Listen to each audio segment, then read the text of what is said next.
Om Shri Sai Ram, offering my most humble and reverential pranams at the lotus feet of our beloved Bhagwan, Sri Satya Sai Baba. Dear brothers and sisters, it is really a good fortune for all of us, for the opportunities we keep getting to remember our Lord and His messages. Many times we have this conversation that is there any topic that Bhagwan has not touched upon? Is there any aspect of life that he has not addressed? It is so beautiful and heartening to even think of Bhagwan and you get all the answers. And in this series, exploring about the avatarhood, we proceed further with another set of brothers. And let us start our program this evening with our prayer. And I request all of you to please join me, as always. O Lord, take my love and let it flow in fullness of devotion to Thee. O Lord, take my hands and let them work incessantly for Thee. O Lord, take my soul and let it be merged in one with Thee. O Lord, take my mind and thoughts and let them be in tune with Thee. O Lord, take my everything and let me be an instrument to work for Thee.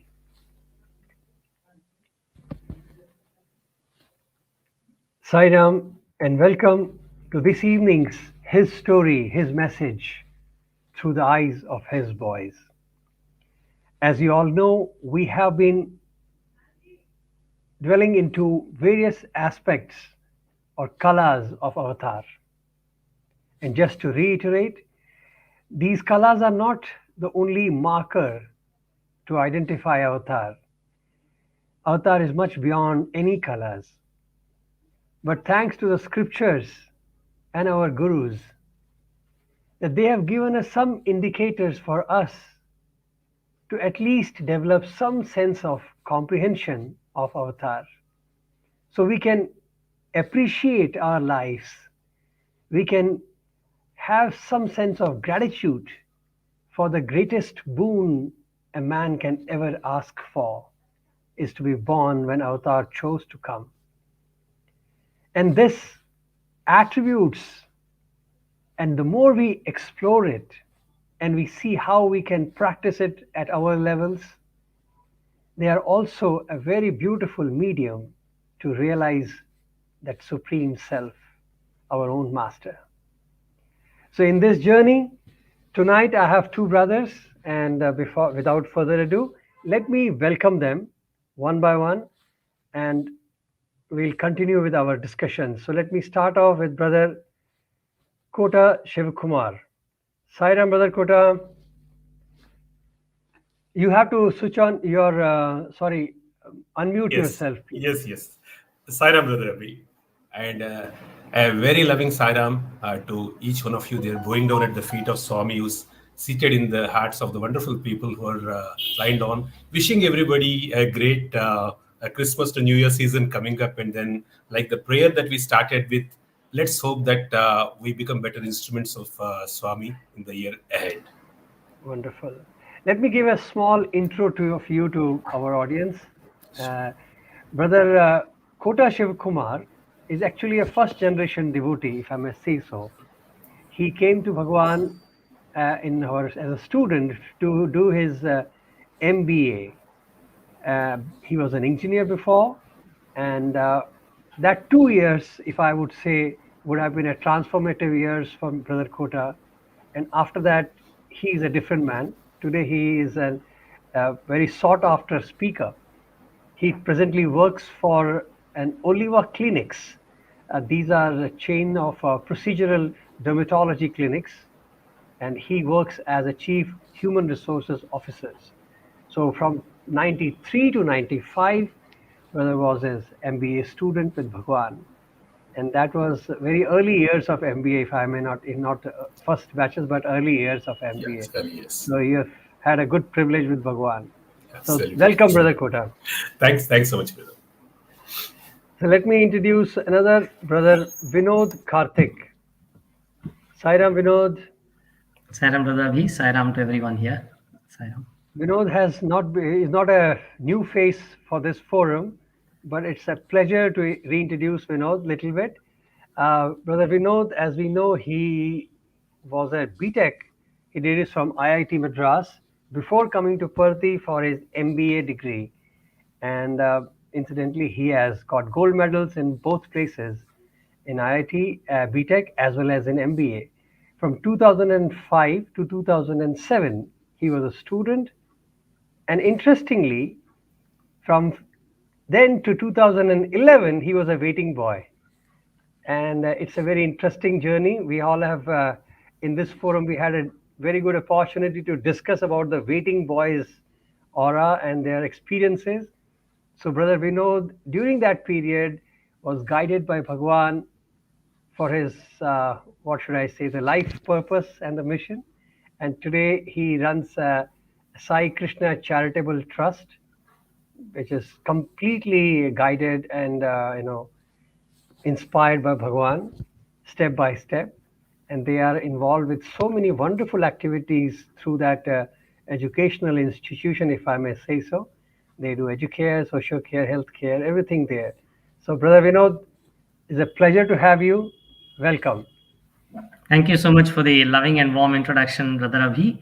Very nice to meet brother Kota also on this forum, and very loving Sairam to each one of you in the audience. I think privileged to be part of this forum once again.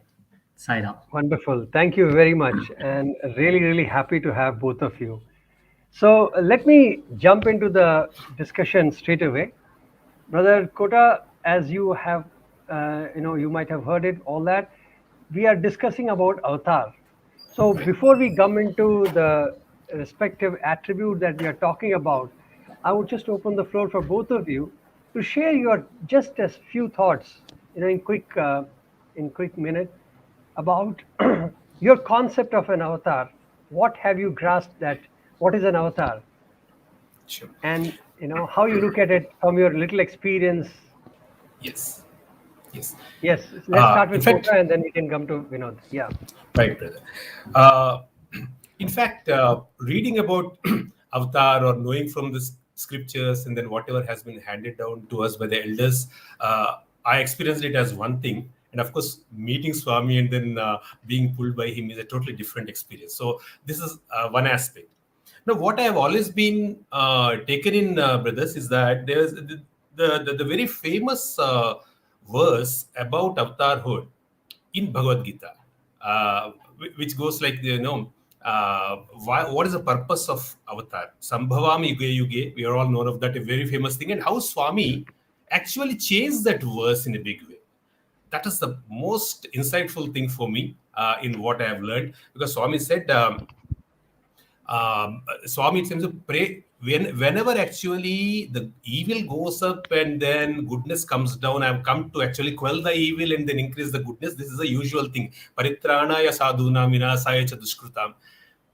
Dharma samsthapanarthaya. Now, how Swami changed this, as I heard, is that Swami said, Paritranaya sadhunam, good people, of course, I am going to take care of them, but Parivartanaya dushkrutam. Now, this was a change Oh, it seems Swami made. So he said, I'm going to transform them. I have not come to destroy anything. Parivartanaya dushkrutam. And then instead of dharma, he replaced it with prema samsthapanardhaya. Prema wow. samsthapanardhaya. And then Swami said, Sambhavami, not yuge yuge, pade pade. So again and again, again and again. So this is the most interesting change. Now, Lord Krishna made it maybe about 5,000 years back or whatever is the calendar time. And after 5,000 years, when we look at the confidence of the avatar again, speaking it out and saying that, hey, I changed what I made. Everything that I put as a constitutional law also has an amendment. And here is the amendment, take it. This is the most amazing thing about Swami. Now, interestingly, brothers, I also feel that lot of people, very little percentage of the entire population of the earth might be recognizing or realizing and accepting that this is an avatar. But what I feel is that it's his decision. But once somebody experiences what he is and then his love, I think there is no two thought about it. There are no two thoughts about it. Avatar for me is an experience. Instead of even expressing in words, I would say Avatar is an experience of love, and that is what we all have been immersed Beautiful. in for the years. Can That's what I you feel. can you please repeat the verse straight away? Yes, I love the that. Gita I verse, love the changed version. changed version, right, right. So Swami said, Paritranaya sadhunam, parivartanaya dushkrutam, prema samsthapanardaya, sambhavami pade pade. Wow. Wow. So, Only Avatar, only God only can Avatar. Yes. has authority to even comment or change the Vedic Yes. dictums also. Beautiful. Yes. Yes. Lovely. Yes. And the same, Thank you for sharing this beautiful, change. It's a beautiful thing. brother, one more thing, the conviction, if you see the way when at 14, the way Swami announces, and at 85, it's the same conviction, nothing changes. That's beautiful. I love this verse. Actually, honestly, I've never heard it before, so it's a very beautiful insight. Very wonderful. Thank you. I've heard Swami changing Asatoma, Asadu, and then we have heard Swami change, Samastaloka, and right, now you have given me this beautiful third one. right. Lovely. Wonderful. Okay. Vinod, your 2 cents. I guess first of all, we've all been so privileged, I think, to have lived or seen the avatar and been contemporaries of it. So completely in agreement with what Brother Kota says, right? That in terms of I don't think we could have deserved or got this opportunity by virtue of our merit. Swami used to multiple times say that it is this spirit and sense of karuna, right, which actually inspires the Lord of the universe to come in human form and show us the true reality, which will enable us to live our lives much better, right? So True. the way I've been able to kind of conceptualize this is, think of a master, a teacher, right, who wants to kind of teach his student. I come from an educational background. Forgive me for some of those examples, but then, the teacher typically, what is his fundamental aim? The fundamental aim of any teacher is to try and see that his or her student excels even the teacher, right? And I mean, with all his compassion, with all his karuna, right? I mean, the Lord of the universe is probably residing, like we say, in absolute bliss. But not just is he happy with the fact that he knows his true self. He's like, each of you is actually a part of is actually a part of me, right? I mean, each of us is a droplet in that ocean, and we have the same identity, and that is something which Swami is not happy to just let us know, but wants to come and demonstrate in person. And so, I mean, I think that verse where you said transformation, pade pade, the transformation which causes him to come back pade pade, right? That's so true, because Swami is very keen as a loving mother, as a divine teacher, as the Godhead that he represents, to come and teach each one of us that he and we are not different. I mean, think of Fantastic. every single discourse that Swami began with Beautiful. was Atma Swarupalara, Prema Swarupalara, right? I mean, so some of us used to very, diligently take down that. So I remember that the number of discourses that began with that, right? It's literally like, I mean, for want of a better word, right? If I was the teacher, I would have said, "Hey, dumbhead, you're also the Atma," right? Right? But Swami, in all his compassion, Karuna, would be like, constantly telling us that you and me are not inherently different, and it's it's it's been such an, I think, privilege, right? I don't know, it's entirely his grace which has enabled all of us to see him as an avatar. I mean, those are my few, I think, thoughts that come to me immediately, Brother Abhi. Wonderful. And Vinod, before we move forward, may I request, you being also a mandir singer. singer, so why don't we have one bhajan and we can start this evening beautifully further. Sure, brother.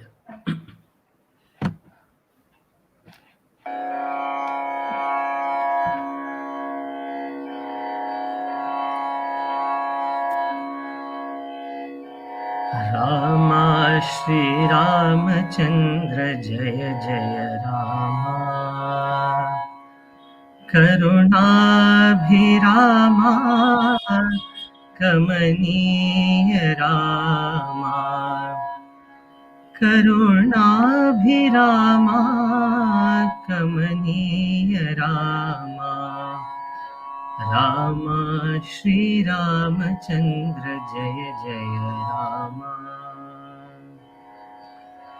Kodanda Rama Kalyana Rama Sharanagata Paripalana Shri Charana Rama Rama Shri Rama Sai Rama Samar Vijay Rama Saket Rama Samar Vijay Rama Saket Rama Rama Shri Ramachandra Jaya Jaya Rama.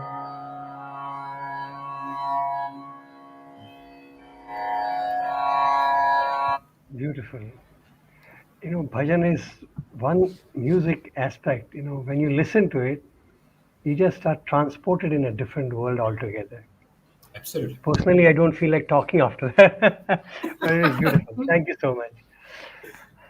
Okay, brothers. So we were actually discussing from the previous group, we have been discussing about two aspects.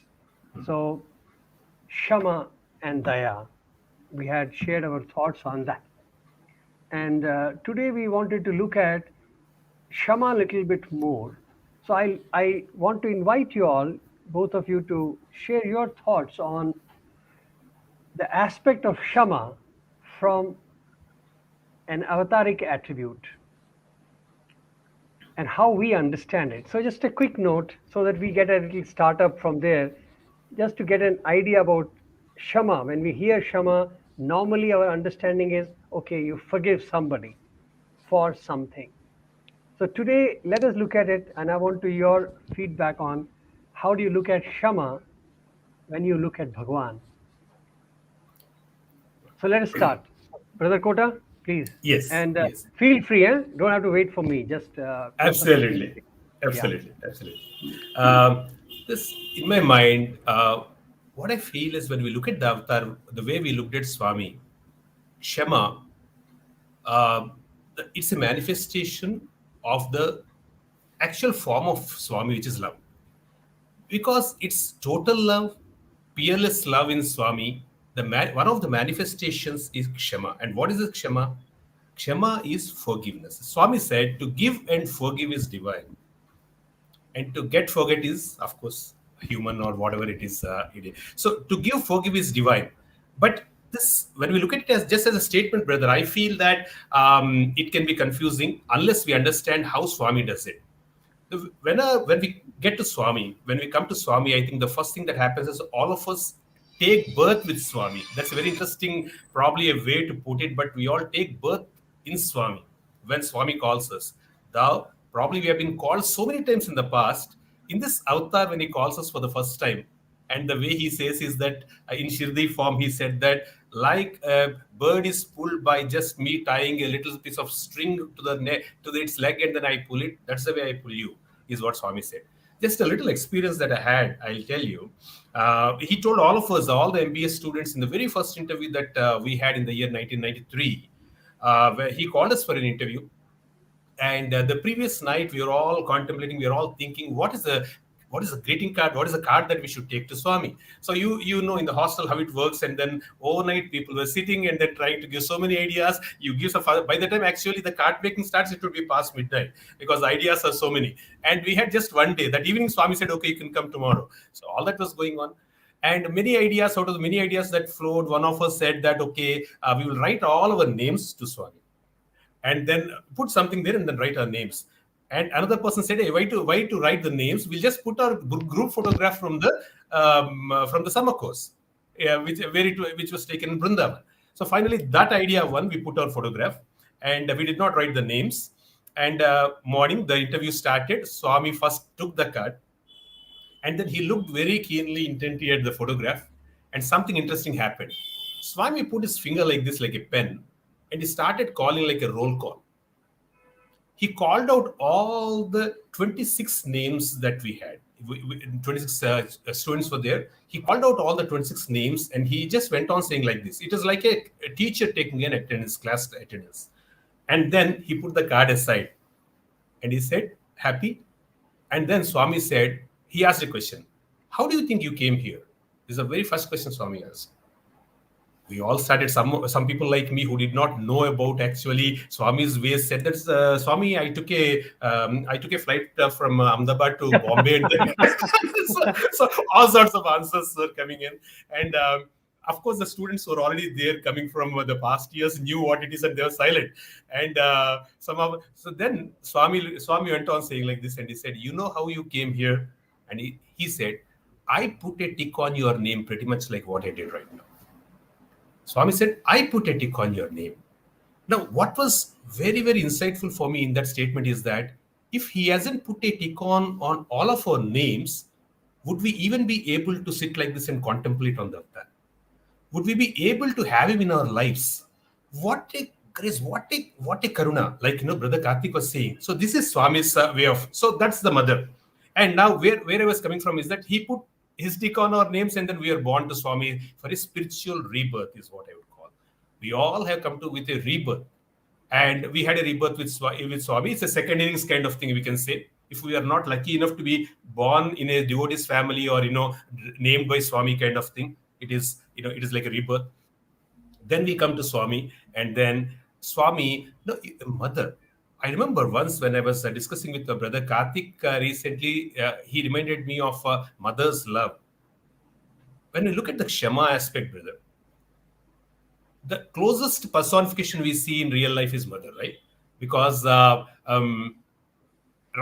in the womb, I understand we keep kicking her. And we keep causing so much of trouble in so many ways to her health. And she's bearing all that with so much of love. And then we come out, and thereafter, whatever we do, we know, inside. I don't know why it so happens that it's they say that actually when the mother, after all the work she does with the child, and then she sits to have food or whatever, that's when they do something like, for which she has to get up again and do. It's so crazy. No sleep for a young mother and all. So it is a lot of work. She goes through all that labor, then all this work, and then the grooming of the child, a little bit of law and love balance and all that. And then finally, as the child grows up and then leaves her, doesn't even think about her perhaps, and then is planning out for their life. She is still saying, wherever you are, be happy. Now, this is the slightest reference to Swami's Kshama. Slightest reference.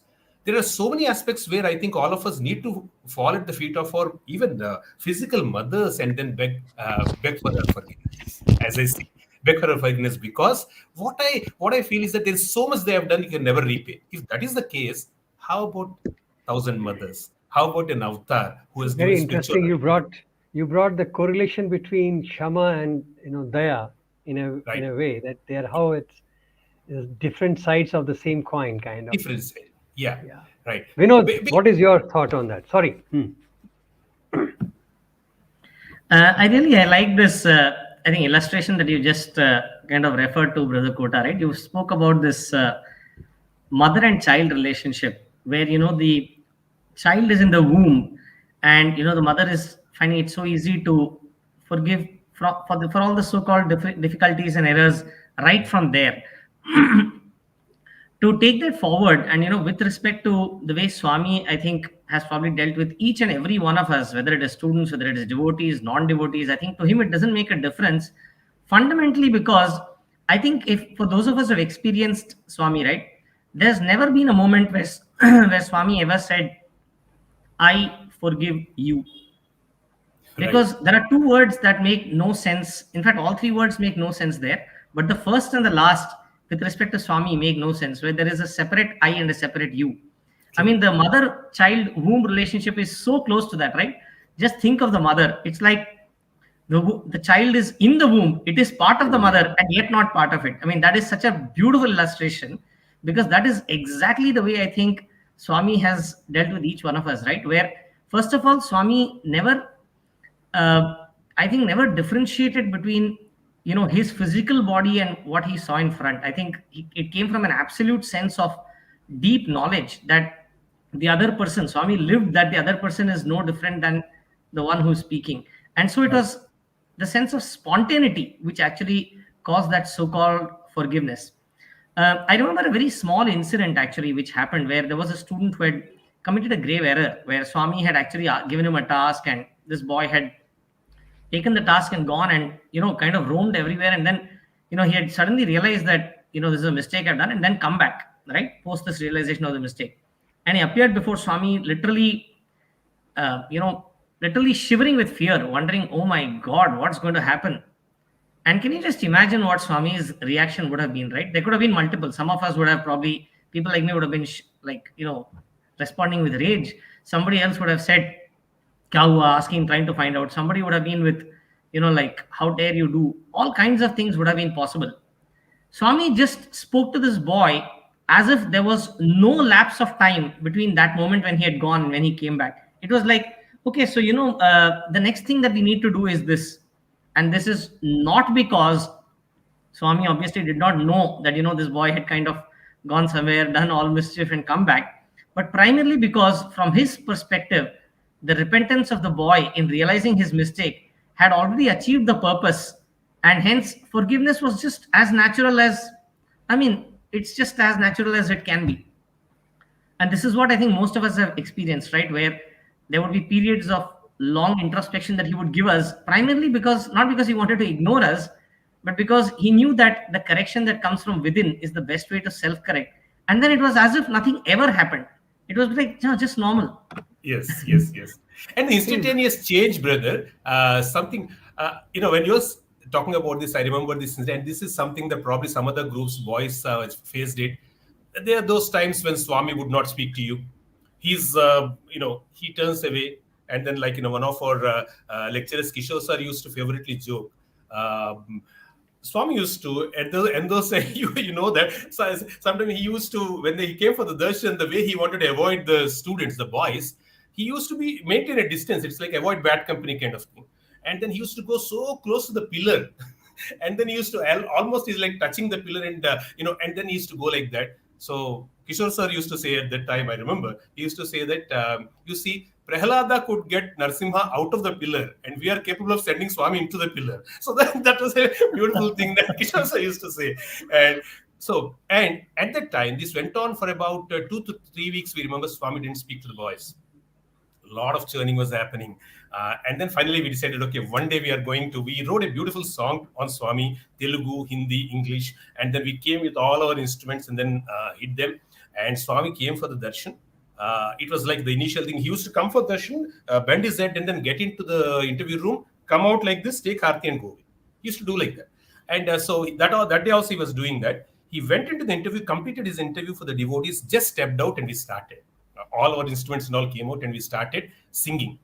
In fact, I remember the Telugu portion of that we were singing. I said, Needu prema nochukomani varamugama karuna chudaga inta jagelanamma. We are singing songs like this, Hindi, Telugu, and English. Swami was listening. In that song, we said that, Swami, if you can't, don't show your karna, we are going to die. He said, die.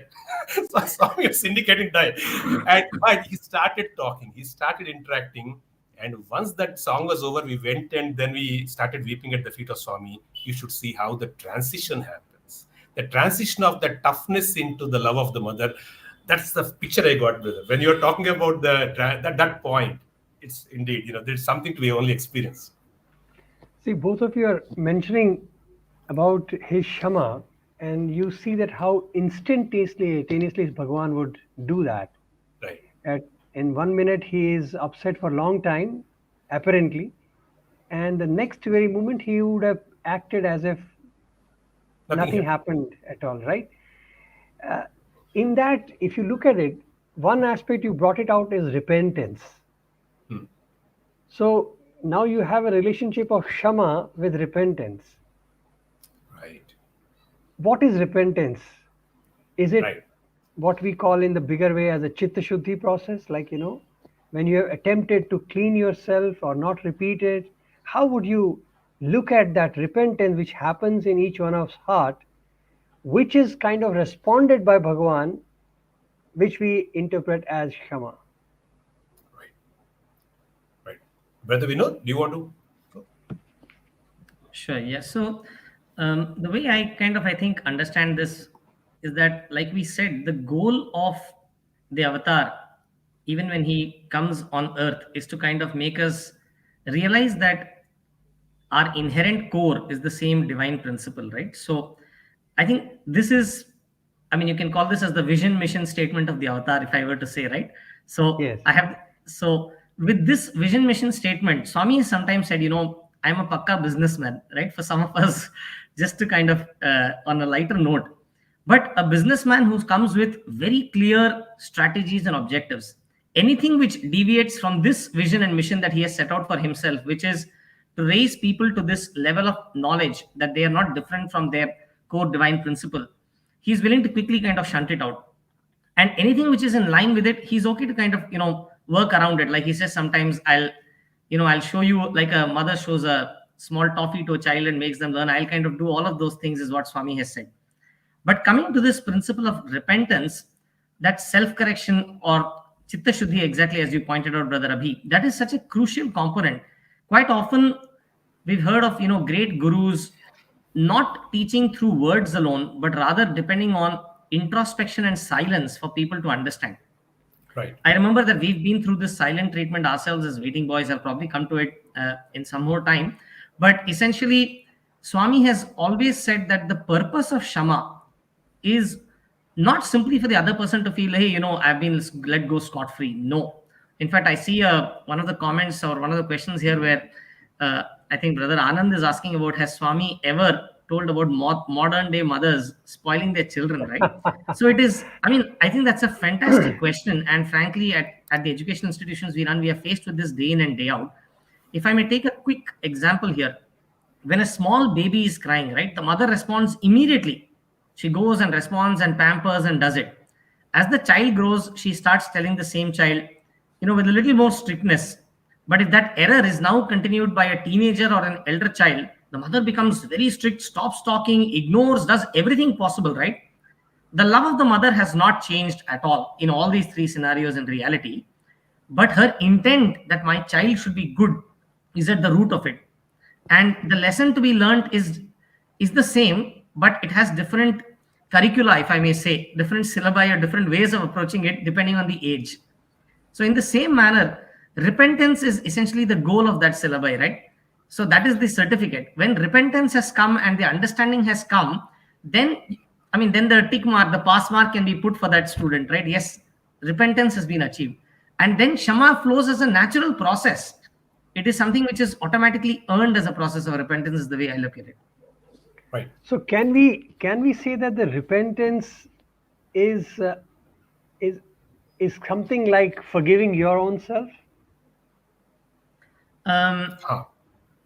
yeah, Yeah, Brother Kota. in fact, there's something very interesting. I had a small experience where when some negativity was going on in my mind, and then instantly I was in the veranda. Swami comes and Swami stood in front of me. My eyes were closed. I was bending my head down. Swami comes and then Swami was very intently looking at me at that point in time. I look up and then the moment I understood Swami is in front of me, I was kind of so shocked. But Swami's immediate point was that Swami asked me, "Are you having negative thoughts? Are you getting negative thoughts in your mind?" And then Swami said, such a motivational thing. Swami said, "Tell yourself you're not a dog, you're God." And he repeated twice. Tell yourself you're not a dog, you're a God. Now, we all know that dog and God are the spelling wise they are like this. But dog, I understood that mindset was that dog is something that goes to any extent to find a bone and moves away from the home, and then it can get lost. Whereas telling yourself God is a positive conditioning with which you come back and you're always at home. I think this is one mantra Swami is giving us to quickly repent, as I understand. Brother, you Actually, spoke about Kota children. brother, you're right. Because Swami had also given us this in one of our sessions only in his Right. interview, I believe. He had said about asking, somebody had asked a question to Bhagwan about how do we control these negative thoughts or all these bad deleting. How do we delete? We're talking about, Delete. like brother Pramod Maladi has asked this question, Right. and Bhagwan gave exactly this answer. He said, immediately say, I'm not Huh. animal, I'm human. Human. I'm not animal, I'm human. So it's like you are reminding yourself what is your core attribute as this human body and Right. then moving it on. So when you say, and I felt, when I heard it, I felt it was so simple. And I said, will it work, just by saying that? But Yeah. surprisingly, it works. That's true. It is surprisingly, it works. It's a simple sentence. When you just stop at that moment and say, I'm not animal, I'm a human, Right. suddenly the whole, environment, whole psyche changes. Interesting. You reminded of that, Kota brother. Beautiful, brother. How Swami In fact, when you said that, I was reminded of something else. The word remembrance. You use the word remembrance, brother.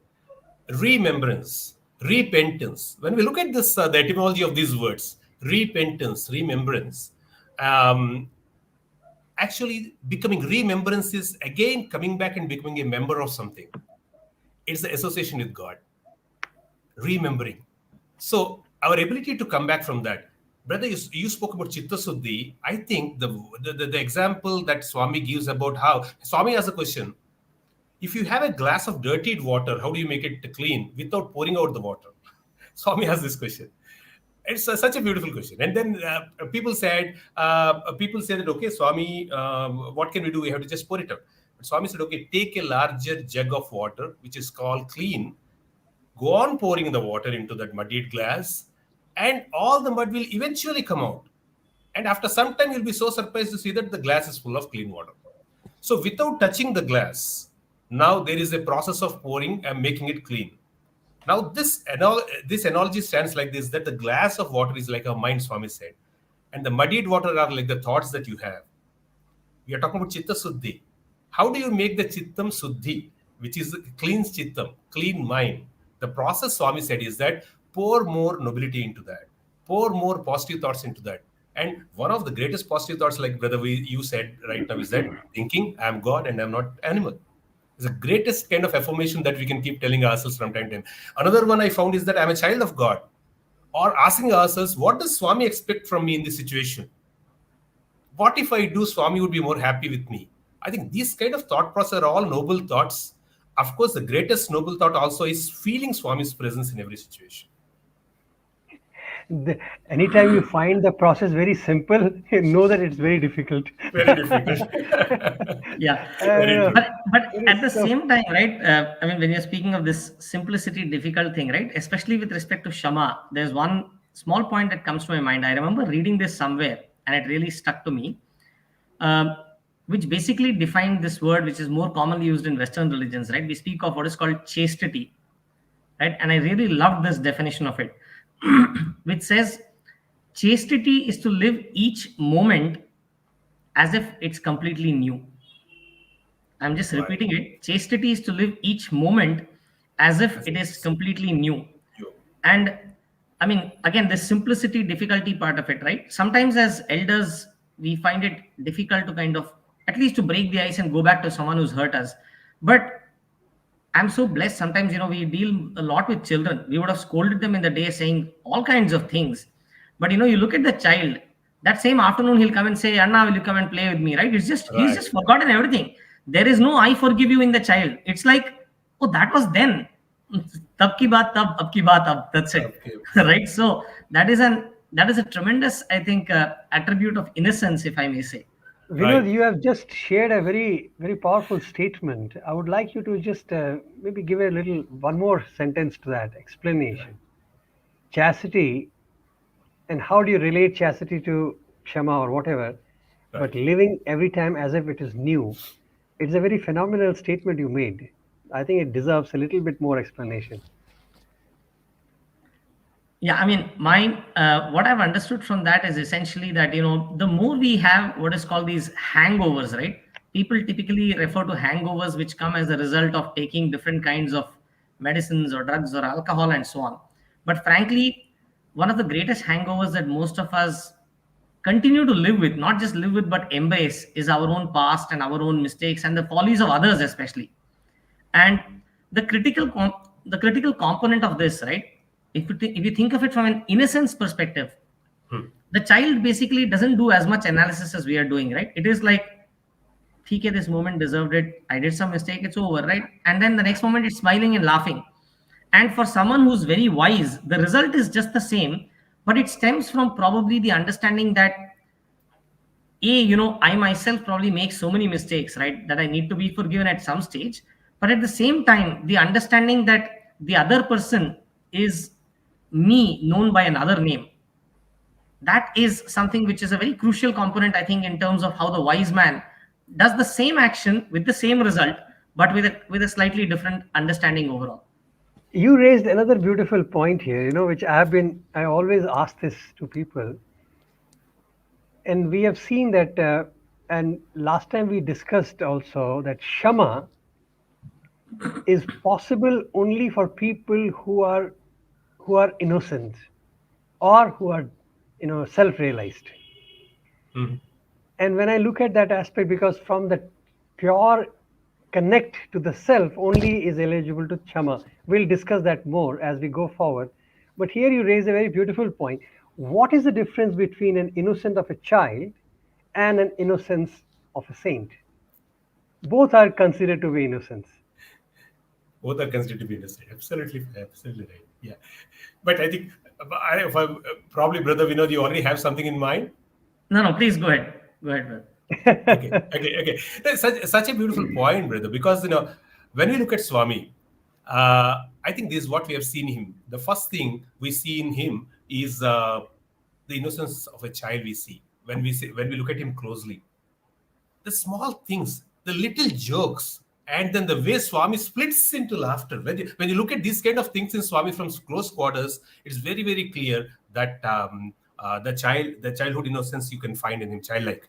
However, how Swami moves towards that sage-like stoicness within no time explains that somebody is a jitendriya when actually somebody is able to do that. Now coming to us, I think the way Swami puts it is that if somebody is, this is just one thought that's coming, brother, if somebody is able to make themselves the child of Swami always and looking for his guidance because he's all seated in our heart, he's completely, this is one thing that I would want to I would want all of us brothers and sisters to remember what happened after 2011. And my firm conviction, brothers, is that Swami has moved into every heart because he did not need a physical frame anymore. All our physical frames are his frames. He moved into every heart. He is Hrudaya Vasi, no doubt about it. And he being the Hrudaya Vasi, waking up in this body, sleeping with this body, guiding this body, if only we had this conscience a little developed to listen to him, I think we can easily be childlike. We have to ask him, Saima, what is that you want me to do in this situation? Saima, how do I go about in this? If this conversation is happening internally with Swami, I think these people are blessed. They are already innocent, very innocent is what I feel. True. Let me come back to this child analogy, because I think we can learn so much from these children. And Vinod, you were mentioning right now, and the two children are fighting, and within no time they will forget, and they'll say okay, okay, and then they'll continue playing as if nothing happened. Now look at the saintly people or godly people.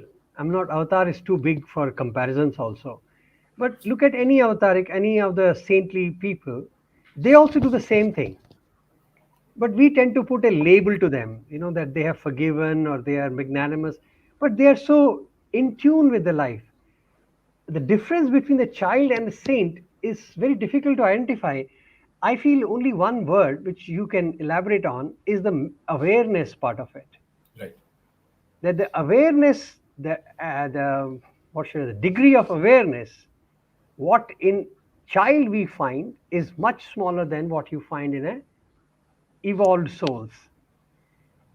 Except that their external reaction is apparently similar. Correct. Now that leads me to another point for you all, that what is the difference, or how do you look at memory versus awareness? Because we don't tend to forget. Normal humans, we get stuck with the memory, and we have this superiority complex of forgiving others. Oh, I forgive you, but I have the grudge in me. I'll still remember. and I'll come back after 10 years and remind you that, look, at that moment I forgot and I forgave you. But a saint does not do that. He never goes back into time to pull out and tell you what you did in the past. So Absolutely, the beauty absolutely. of it is that we, because we depend on memory, and they depend on awareness. So I leave it to both of you now. Please share your thoughts as to what do you agree with this, what I'm sharing? And if yes, then tell me your feeling about awareness and memory, how people live on that. Right, Um, yeah, would just want to probably share a small incident and probably allow yes, you, Brother Kota, to I think expand on that, right? right, This is again a story which left an indelible mark in my memory, right? We're talking about memory and so on, and the awareness part, right? Which is there was a guru and a disciple who were both kind of wanting to cross a river, and they were going there when they noticed a young lady who had some issue with her leg. She was not able to really walk, and she was struggling to cross that river. And at this point, the guru who was also a monk, right? He just went quickly, asked the lady, "Do you need some help?" She said, "Yeah, I'm struggling." He lifted, that lady, young lady, took her there to the other side, and kept her down with respect, and then moved on, right? And then disciple and guru both walked for about half a day, and towards the evening, this happened somewhere in the morning at about maybe 10:30. Towards the evening, when they were just about to rest, they used to have their general discussions, right? And at this time, the disciple could hold it no longer, right? And he kind of just blurted out to his guru, "Oh, guru, you tell me that we should be careful and cautious of women and all that, and yet you have sort of carried this lady, right?" And the guru was like, "What are you talking about?" And then he started giving a whole example. There she was, we were at the stream, that we did, and then you lifted her, you then kept. And then the guru said, "Wait, wait, wait," right? "I dropped her there right then. Are you still carrying her?" That was the question that the guru asked, right? Essentially saying that the act of basically helping that young lady was a spontaneous act of awareness, which was the need of the hour. There was a need, it was done, job completed, moved on. I mean, the guru went on with our definition of chastity that we just spoke about. But the right, disciple was, oh my God, he was hanging on to that incident, right? Looking at what all happened. Oh my God. And he carried this young lady in his mind till the evening, till he was able to get clarification from the guru, which is what the guru was pointing out to. So essentially, the difference between awareness and memory, I thought, is beautifully illustrated here, where awareness acts as per the need of the hour. Whereas in contrast, memory basically, continues to hang on and have those hangovers. So memory absolutely. has a tendency of dragging you to the past, whereas Correct. Right, awareness lets you live in the present. right, Right. right. And in fact, I Wow, I would think it's a very, request. very beautiful story and a very beautiful analogy to bring it that point in front. Very good, Koda brother. Yes, Absolutely. please.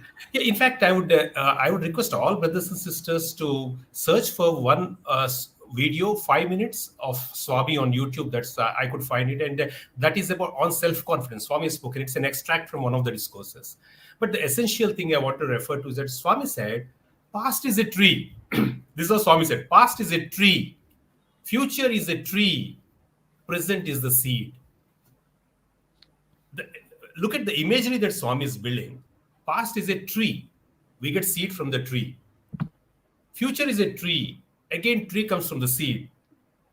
And what he's saying is that both trees are dependent on this seed, or this seed is doing all the business. And he said, be in the present. And then Swami always completes it saying, this is not an ordinary present, this is omnipresent.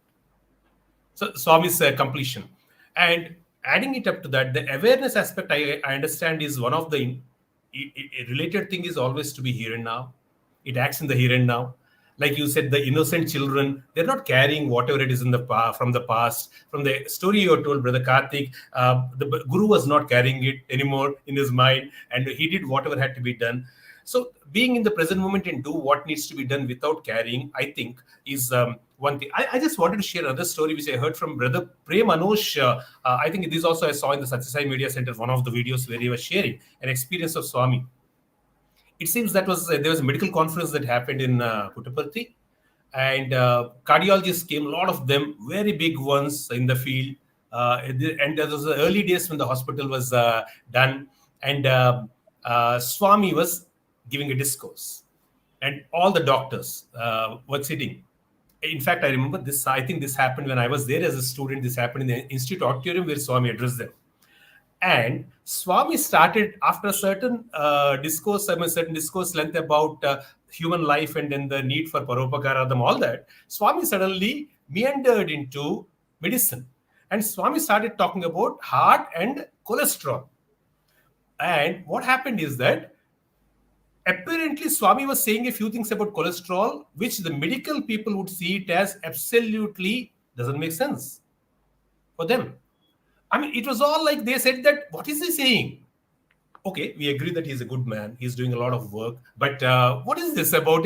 This is not in our syllabus. This is not what cholesterol is all about. He's not talking about this, that, whatever. Okay, so this ended. No, just when the entire discourse ended, next day, Swami was actually hosting a lunch, or I think it was a breakfast or lunch for them. And Swami was there personally supervising with the groups of doctors. For them, it was like a conference, a doctors' conference where they would meet up in groups and then each of them know a lot of stuff and then they're exchanging information, that kind of thing. And none of them knew Swami as God. So they came there, they respected Swami. For them, it is Swami was hosting the thing. They're all standing in small groups and eating. Now students were serving. And the story goes on to say that Swami was trying to break into each of the groups, trying to be part of it, and they would just make a nod and continue their conversations.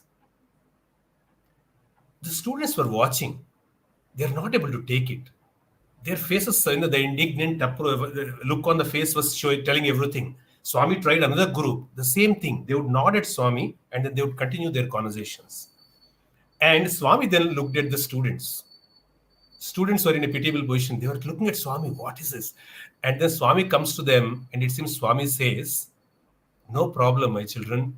They don't know that Swami is God. This is Kshama at the highest level. This is actually the connect. This is about awareness. Absolutely no carrying of whatever is happening moment to moment. You kick me like a child, I'm still your mother. You don't care for me, I'm still your mother. I give you an advice you don't hear about and then you scream, I'm still your mother. This is a thought I got, brother. And just to complete that thought process, my take is that if awareness, pure awareness is our actual self, that is Swami, and mind, the Chittam, is one front end that we have. It's a facade that we are showing to the world, the mind. In between, there is one more important thing which we all should invoke and trigger, is what I feel. And that is called Vichakshana or discrimination or Vivekam. Vivekam is buddhi that has to be strengthened in between the awareness aspect before we become completely aware in every situation. If only we can listen to Swami, be obedient to him, and then learn from what he's saying and strengthen the mind to become part of the mind becomes Vivekam, then I think, brother, the answer is already there, that Vivekam starts helping us to become more aware in future. So it is one step in between memory and I'm referring to mind as memory. Memory and awareness is what I feel. Wonderful. If I may just add one sentence here. Yes, sure, Vinod. Which is, I think what we're saying is that, the secret to a happy life very broadly is to kind of live in awareness with hopefully a bad memory so that we forget all of this, but with enough viveka to obviously remember your wife's or your in-laws' birthdays, right? That's definitely a Laukika Viveka, worldly Viveka that one should have. Let me ask you, in this similar thought process, people are now getting involved in this journey. Right. What do you think are the roadblocks or the challenges of memory not becoming awareness? Why do we hang on to memories and not allow ourselves to live in an awareness state of present? Why do we go back again and again to remind ourselves of what happened to me wrong? Or why should I go back into the past to worry about it and not let the past pass? Why? Wonderful question. Before I hand it over to Brother Vinod, I wanted to share something here. It's a habit I feel. We have had a lot of habit of actually collecting this Chitta Asuddhi, I would say. Chitta Asuddhi. What is this Asuddhi? The internal conditioning that is muddied for a long time because of wrong thinking. And it is just playing out. It's like an iPod. And the songs that are there, the moment you press on, it plays out, and then it's playing out. These songs are playing out. I just give you one example, a recent example. We say that we are working on awareness and we are trying to be a little in the present moment. I was on phone the other day. It was after Diwali, and in my house outside for the diyas they put one glass covering, if you understand, so that the wind doesn't blow it out. And that was there. That glass piece was there by the side. I was on the phone, and then by accident I didn't watch that. I didn't see that, and my foot hit the glass thing. It broke, and of course my call ended. And the moment it broke, I observed the first thought that came out is that who put it here? Who put it here? And then immediately, Swami's grace, I think it was Swami who was talking. I looked at myself and he said, "What you're asking? Is that the question to be asked at this point? Is that really important, and who put it here?"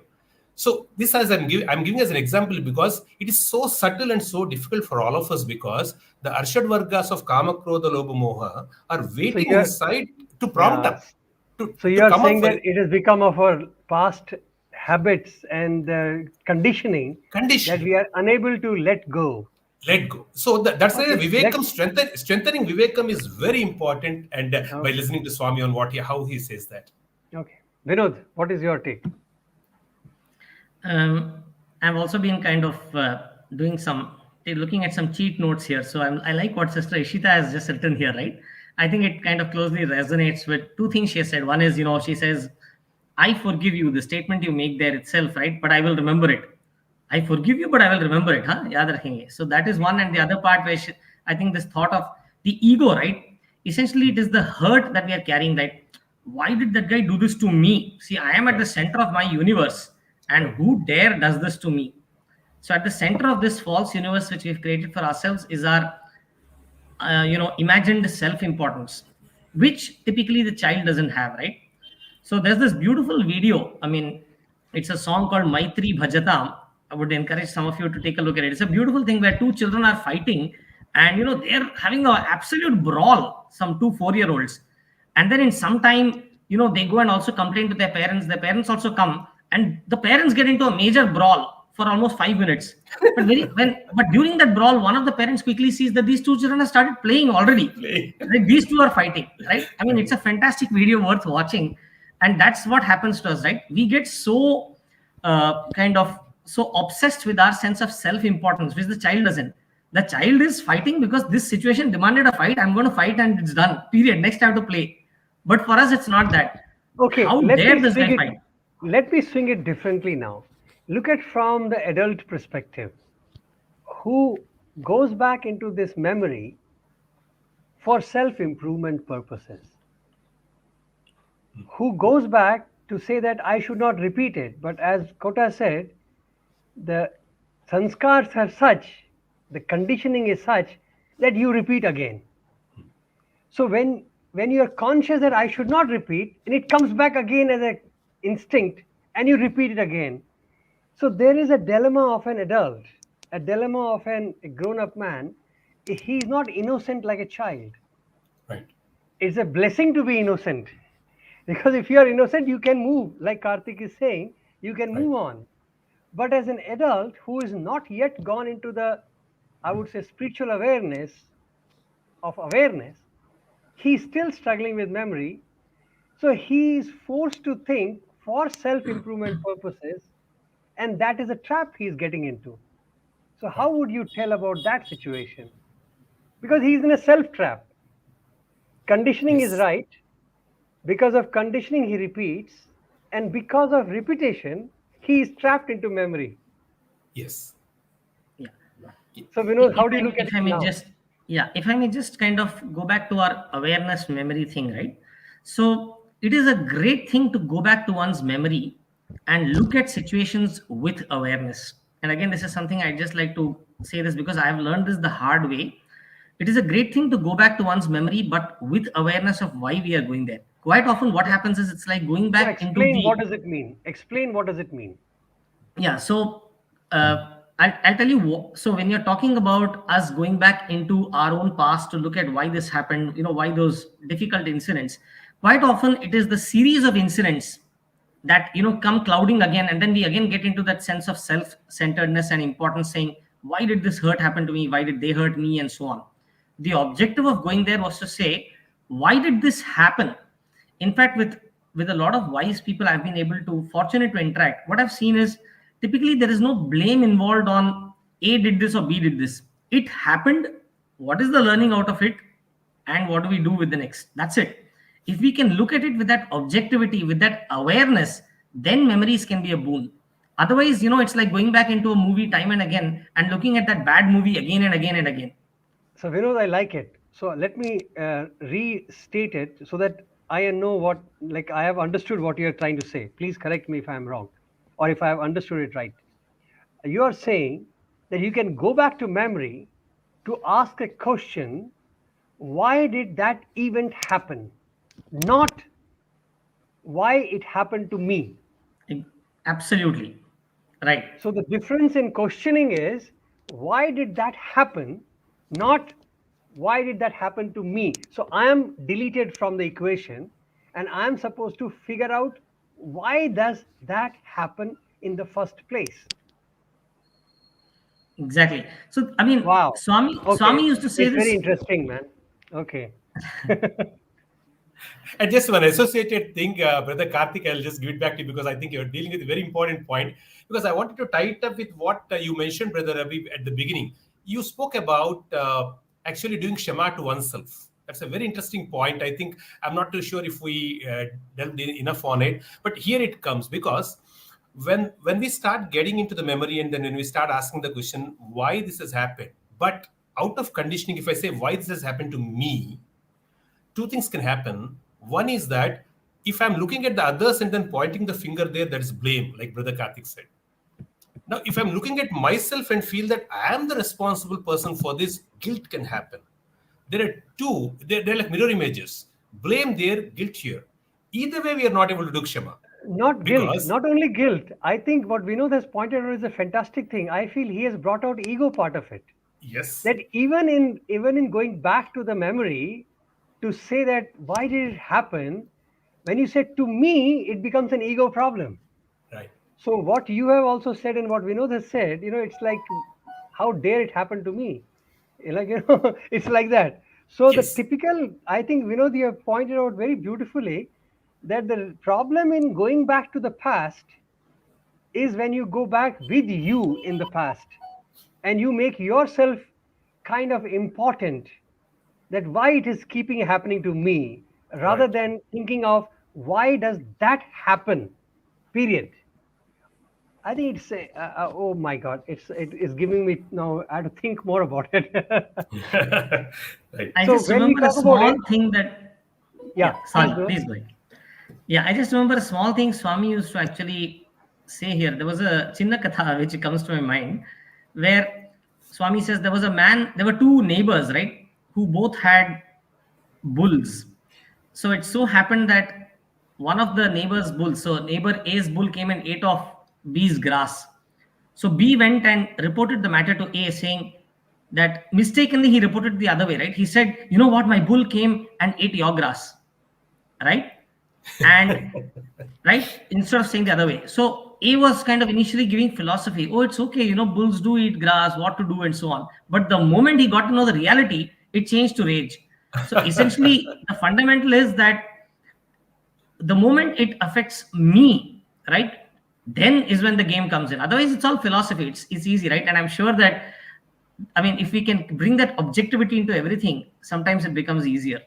So Vinod and Kota, is it right, according to you, to say that when we go into thinking from an objective point of view, analysis or questioning or thinking from the perspective of inquiry, then we are kind of tend to live in awareness than in memory? Is that the way to look at it? Yes, I think, brother, can we also use this word called objectivity as a synonym for this? Okay, Uh, so uh, objectively we can say, okay, when I'm deleting myself from the ha, scenario, I'm right. looking at the scenario and trying to understand. Let's call that as an objectivity. So, in an objective way, when you start looking, you are tending now to be in awareness than in memory. Is that what we are trying to Absolutely, infer? absolutely, brother. Because I think a little when I go back to some situations where I could do this. Now, why I use the word objectivity is that you call it objectivity, or you call being issue focused rather than being person focused. Various ways of putting it.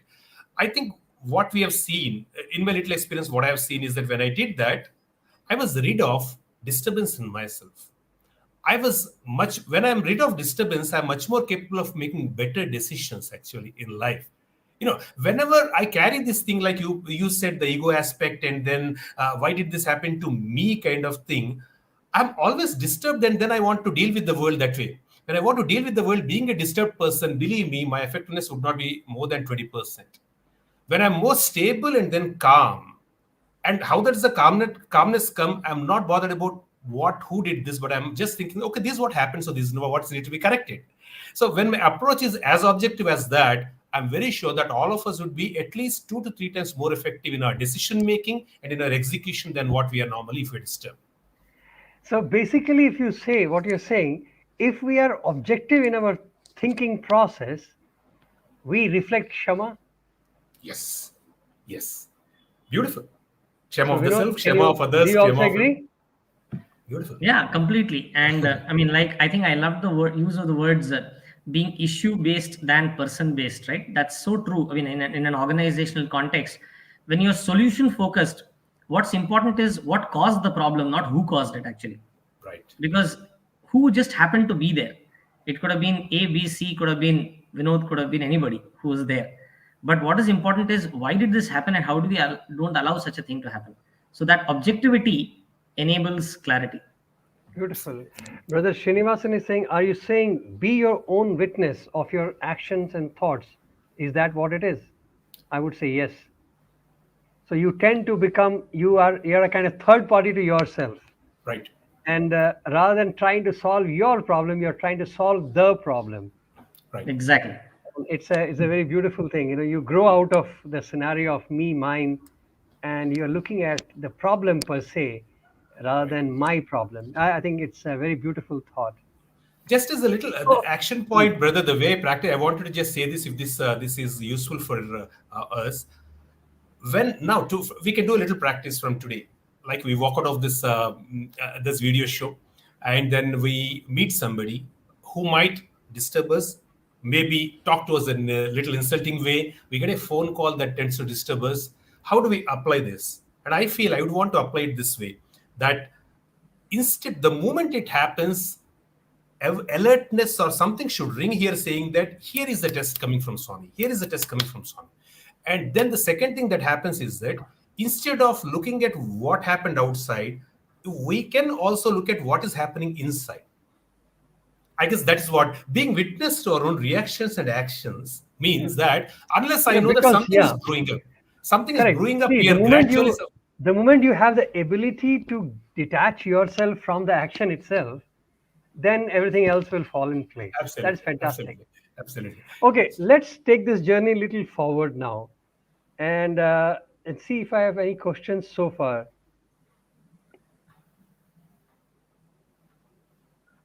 Okay, we'll come to that. Okay, now I wanted to add another flavor to it. When we are talking about Daya and Kshama, and they have a tendency of our interpretation, because the way I interpret things can change, right? And my interpretation can be different from hence your interpretation of Daya and Kshama can also be twisted and turned. True. So to balance it out, let me introduce another kala of Bhagwan or avatar, that is nyaya, the concept of justice. And all the brothers and sisters who have asked question about actions and all that, just hold on your breath.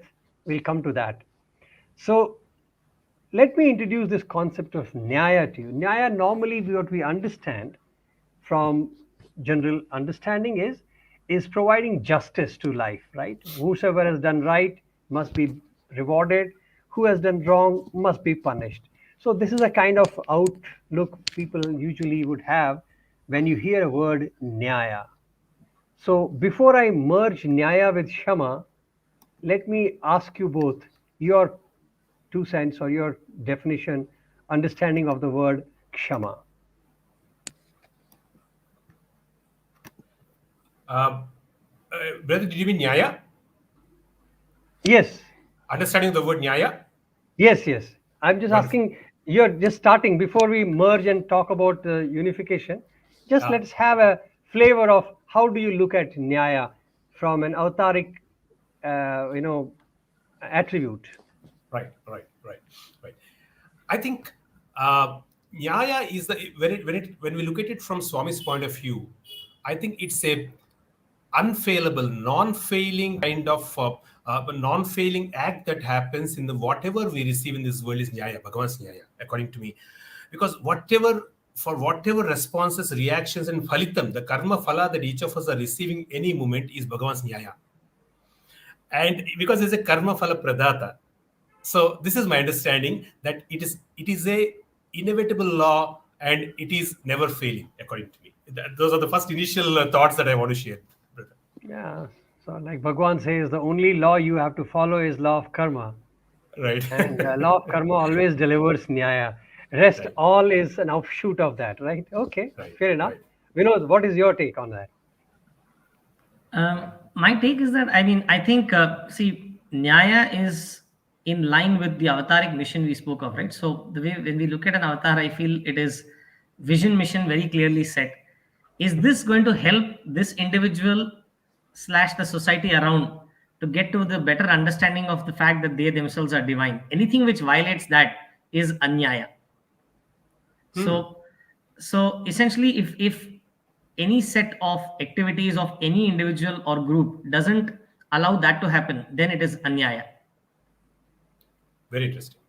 Wow. So you have now given it a different twist to the word. Now you are actually going forward. And if I understand it rightly, you're saying nyaya can be interpreted as an act which delivers to that vision and mission statement. Yes, yes. Okay, very interesting. Okay, so how do you look at now? Let us jump in. How do we look at this nyaya vis-a-vis kshama? So If it's forgiveness. okay, I just want to jump in here with Yeah. a specific thing from the Mahabharata, because this has been something which has often, been something very dear to me and has, I think I've spent a little bit of time thinking through this. Is it a lot of us, right, when we're asked the question, very spontaneously we would reply, right? If I were to ask, who is the best friend of Arjuna? You would immediately say Krishna. Who is the best friend of Duryodhana? I'm sure instantly people will type Karna, right? Karna. But in Correct. my opinion, I think Karna happened to be one of Duryodhana's greatest enemies when you look at the concept of what's called abetting a crime, right? Where when you know that something wrong is happening and you continue to side that person, it Hmm. is not really the fact that you are actually supporting the person. You are actually destroying the true inside of that person by not telling him he's making a mistake. So strictness of a mother is an absolute necessity to correct the child. But for that strictness, she would be doing the crime. There have been multiple incidents where Swami has said that a strict mother is very important actually. And in this case, the true friend of Duryodhana was Krishna, Lord Krishna himself, who told him of the consequences of his actions, was actually willing to go as an emissary of peace. Many people think that that drama of going as an emissary of peace was to support the Pandavas, but Right. actually there was a huge element of karuna for Duryodhana, trying to say, I want to make sure that we give you this understanding of why you are going to get the punishment which is coming to you. There is no one actually delivering it to you. It is your own actions. And unless if you still repent, well, there is a chance of being relieved of that massive punishment. But for it, my dear friend, what can I do? It's for your own good that you will have to undergo this punishment. I'm sure Right. that these in a different language is probably what would have been conveyed to Duryodhana that day. Unfortunately, he didn't get it. Absolutely. So fantastic. So basically, so Krishna becomes the better friend of Duryodhana because even though Absolutely. he was standing against him, he was actually meaning best for him. Yes, even if he had to kill him, he was ready to do it in the interest of the same vision and mission we were talking about. Right.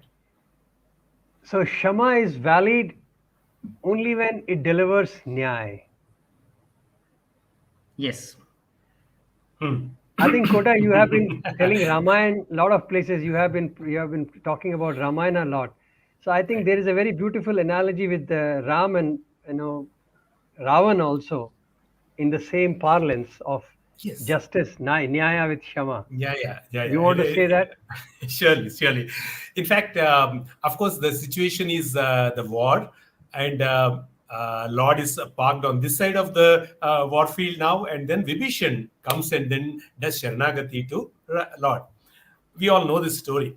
Swami covered that. And then, very interestingly, this is what the Lord did. He asked Lakshmana to get some waters from the sea. He immediately coronated Vibhishana. Now, nothing happened. Not even probably the first footing of the war was done. But he coronated Vibhishana and told him that you are the king of Lanka. So now this looks like actually an extreme of on Rama's for Rama's behavior. He seems to be for us. The image is that he's so conservative, but he does this. And then it seems some pundits asked Rama. Now, a little ahead, when actually it is getting closer to the war, Lord Rama has actually offered he gave a great offer to Ravana. It was a huge bumper offer. And he said, even now, if you just come back and then, bring Mother Sita with all respect and give it back, I have no interest in fighting you. I have no interest in Lanka. I'm going to leave from here. You can continue. Then people asked him, you are a Dharma Swarupa. Ramo Vigrahavan Dharmaha. You are a Dharma Swarupa. You are a personification of Dharma. There you told the younger brother, that I'm going to give you Lanka. And here you're promising again, saying that, hey, you'll be the king. You'll continue to be the king. How do we understand this? Rama, if, for example, even if it is a 1% chance tomorrow, if Ravana comes and then does surrender, mind you, you're going to break your own rule. Then it seems without batting an eyelid, Swami said, without batting an eyelid, Rama says that, well, if I have given Lanka to Vibhishana, I will give what is mine, which is Ayodhya, to Ravana. Let him take it. And this has been actually covered in so beautifully covered in one of the Tyagaraja Kritis called Sarasa Samadhana Veda. He talks about, Saint Tyagaraja talks about Rama as a Samadhana Veda Danda Chatura. He is capable of all the four motivational tools, and then how he knows how to manage people. What sort of tools are required to motivate who? The perfect nyaya. This is a perfect nyaya. And look at the nyaya. He says in this nyaya, there's so many subtleties, like, he has motivated Vibhishana, who could leave his brother and his family and everything and came to an enemy. And the way he motivated him and then gave him assurance is that I make you the king of now. Now, a lot of us might think that, because he has come in, he doesn't like Ravana, he wants to make Vibhishana the king. No. There is a Sattva Guna Sampanna here in terms of Vibhishana, and Lanka deserves a Sattva Guna Sampanna to be the Raja, and not a Rajoguna Sampanna and then a person like Ravana. This is Nyaya that Rama was delivering. And then when said, okay, now what if a transformation comes in Ravana? He said, if only a transformation can come in Ravana, which is the purpose of my avatar. I've come here to the earth only to create this transformation. If a transformation came, why do I need Ayodhya? Let me give it Ayodhya to him. What a great So the insight. same, what Vinod is saying, if your vision mission statement is accomplished, then it doesn't matter. Then it doesn't matter. So it's such a beautiful thing, when you look at Nyaya from a perspective of an outcome or from a perspective of a delivery. So Shama is justified only if it delivers Nyaya.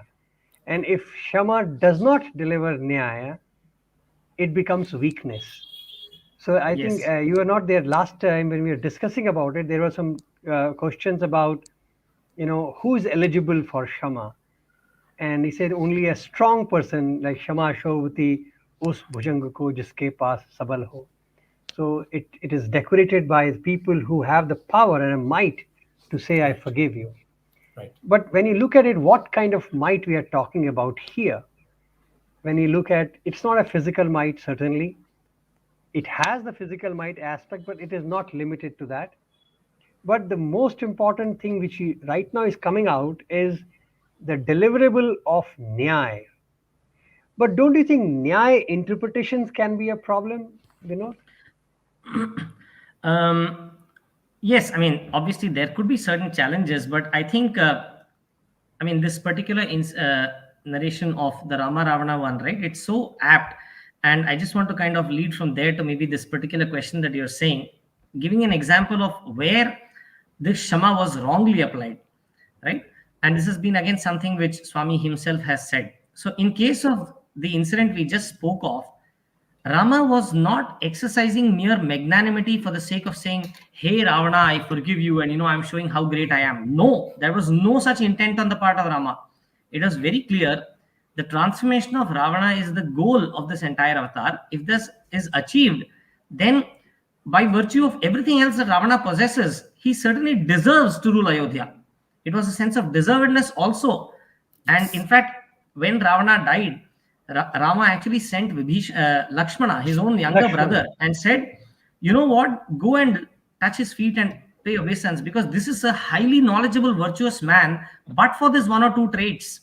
And frankly, I mean, don't we see that often in our own selves where, there are these 4, 5, 10 traits which are constantly dragging us down? True. So the same case when it was wrongly applied, again Swami had brought this out. In our own Indian history, we have incidents where many of our kings actually applied this magnanimity very wrongly. I mean, so we've heard of Prithviraj Chauhan, a great king, and Yeah. there was this plunderer called Muhammad Ghori, right? We've all heard of him. And he came and plundered multiple times. And I understand in each of those cases, Prithviraj Chauhan had actually captured him. And just because he said, you know what, like a school child telling the teacher, "Sir, teacher, I'm sorry," right? So literally kind of saying, "I was sorry." He has let him go so many times without looking at the consequence of what happens, I right? think 15 A or king. 16 times he forgave him. Yes. Now, the intent of forgiveness was that don't repeat this mistake. With the first time, we could understand what Prithviraj Chauhan did. But to keep on doing this just to show magnanimity without considering the welfare of his own subjects was not becoming of a king of the stature of Prithviraj Chauhan, which clearly led to disastrous consequences for an entire country, Country. which is so contrary to what Rama did, right? Rama said, "I need that repentance, and only then can that forgiveness be, I mean, earned by Ravana, literally. It is not, I mean, it's there for him to take it, but he has to kind of reach out and get it. But in this case, Muhammad Gori, just for the asking, got it so many times. And well, entire countries, so many subjects suffered because the king exercised Shama to show magnanimity rather than deliver justice. Beautiful. Beautiful. Nyaya also brings to this another beautiful aspect of karma siddhant, what we know as law of karma. Because when you look at the absolute nyaya of Bhagavan, he says, "I'm a witness. I don't interfere. What you face is the consequence of your action." And I think one sister has also asked this, that if we are born, in fact, she started off this conversation and I kept it holding. Let me use her words to start this portion of discussion. Sujata, she has asked us that since your last time, she wanted to ask this question: if all of us are ansha of the divinity, how did we become imperfect and embroiled in this eternal cycle of birth and death? So basically, I would like you to address her so that we take care of this question. But this is the reason for our law of karma, and that is where we come into the nyaya part of it, right? That we are facing the consequence. So anybody want to address that question which she had asked? Yeah. Sister's question is, if we are indeed divinity, then how come we have this birth? Is that the point? Okay, you put it. I've been meaning to ask you since the last time. If all of us are ansh of the divinity, okay, how did we become imperfect and embroiled in this eternal cycle of birth and death? Fine, fine. I think Swami has addressed this beautifully in Gita Vahini. We recently got a chance, a wonderful opportunity to have a satsang on Gita Vahini. And so I'll take from there on what Swami said. Swami said that that each of us is an ansh of divinity is the truth. Is the truth. However, a truth can be covered by many levels, which can see that the truth is not understood. And as long as the truth is not understood, the I that I'm talking about is not that truth. It's something else. Now, this is what we need to just get, as Swami says. If I understood all the time that I am Divyatma Swarupa, then this question is self-answered that actually I'm not taking birth. That's what Swami said. But if I am not understanding myself as Divyatma Swarupa, then I have to become that small ego, that small I, which is actually taking birth. And then which is repeating, repeating, repeating. And every time there's a front end, but the back end is the same. The same story repeats with front end going on, changing, and back end is same. Now, Actually, this same question was asked by a boy in our January 1st meet with to Bhagwan. yes, We were in Kulwant Hall, and I remember, Bhagwan has a style of, he used to ask, Amy question che. So it was a very simple question answer with Bhagwan. And one brother got up and he asked this exact question, that wonderful. Swami, if I'm God, then why I'm facing the consequence of actions? I should be beyond it. Swami says the moment you experience and believe in it, Yes, you will not yes, have problem.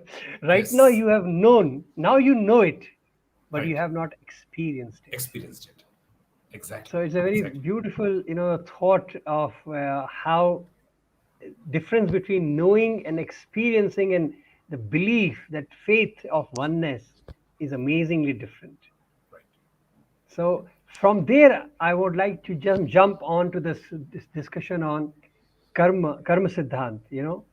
Like what is the relationship? How do we look at nyaya? Because karma is again very relative term. So how do you look at this relationship now? Actually, brother, the way I think difference is what we see in the world. Our greatest problem with the Kama Siddhanta, as I see, is that when everything is going good and we are enjoying the current karma phala, nobody complains. None of us actually would complain.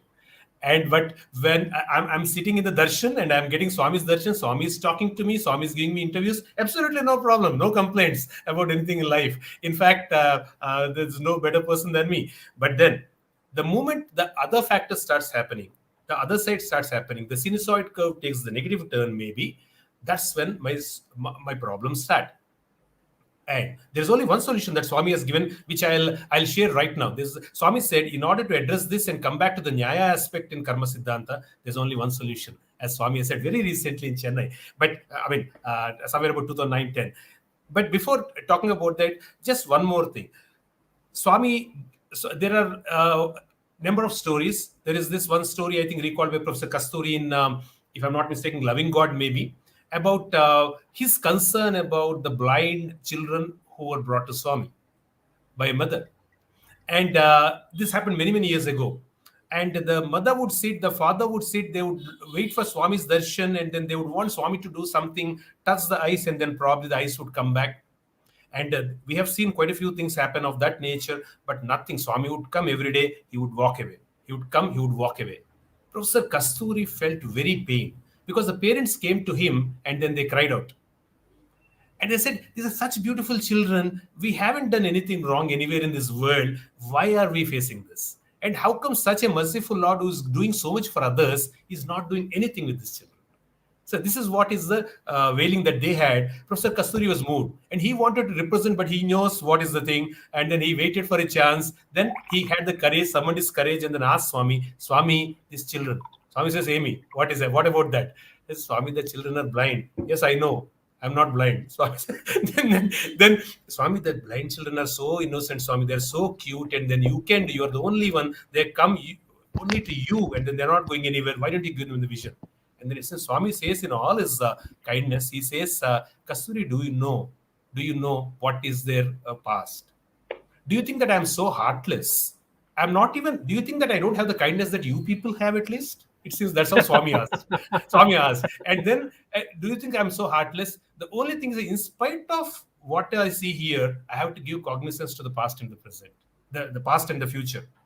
And I know that these people actually, unfortunately, in their past, they had such a karma because of which both the children had to be born blind. and they have two options right now. Either they live it out, and fortunately, I've given them the chance to come to me and become my devotees. They can live out this blindness in my memory, my remembrance, and then because I'm here right now, they can take courage and then they can complete the karma. Or if I do something right now, it only gets amplified and then can come in future. And if the avatar is not there at that time, believe me, it can lead to many, many, many more births. Now tell me, am I compassionate? Am I doing nyayam or not? This is the question that Swami asks. So we can't understand the aspect of divinity who can look at the past, present, future at the same time. Our understanding is very narrow. Our vision is very narrow. See, the similar thing happened in, I think Bhagwan was in some hill station, maybe Kashmir or somewhere. And the bungalow he was staying in, Swami Karunananda, I'm sure Ah, people must have seen his pictures also, right. a saint in his own capacity, was traveling along with Bhagwan. He was staying at the lower room, down. He was staying downstairs. So in the morning time, he must be like waiting for Bhagwan to come down, and he was peeping out of the window. And right across the window, he saw a boy trying to get some food from a garbage bin. Hmm. And a dog was trying to pull that bread away from him. Hmm. So he saw the tussle of a child, of a boy, for food with a dog. And that brought tears to his eyes. He was filled with so much of compassion, and he was actually in tears and crying. And at that very moment, he felt a pat on his shoulder, and he turned back and he found Swami standing there. Right. So Swami must have come down, and he didn't even notice Bhagwan coming. And then Swami said, "Hey Mira, why are you crying?" He showed Swami outside and he said, "Swami, you are here. In your physical presence, I'm witnessing this sight. Right. I just can't fathom Hmm. the plight of a humankind like that. So he was obviously touched. So Swami very quietly told him, I know it is good. It's your heart is very soft, you're able to see, but your knowledge, your exposure is very limited. Right. What you're seeing right now is only this, you know. But if you know the story of this boy, this person, then your expressions would change. Right.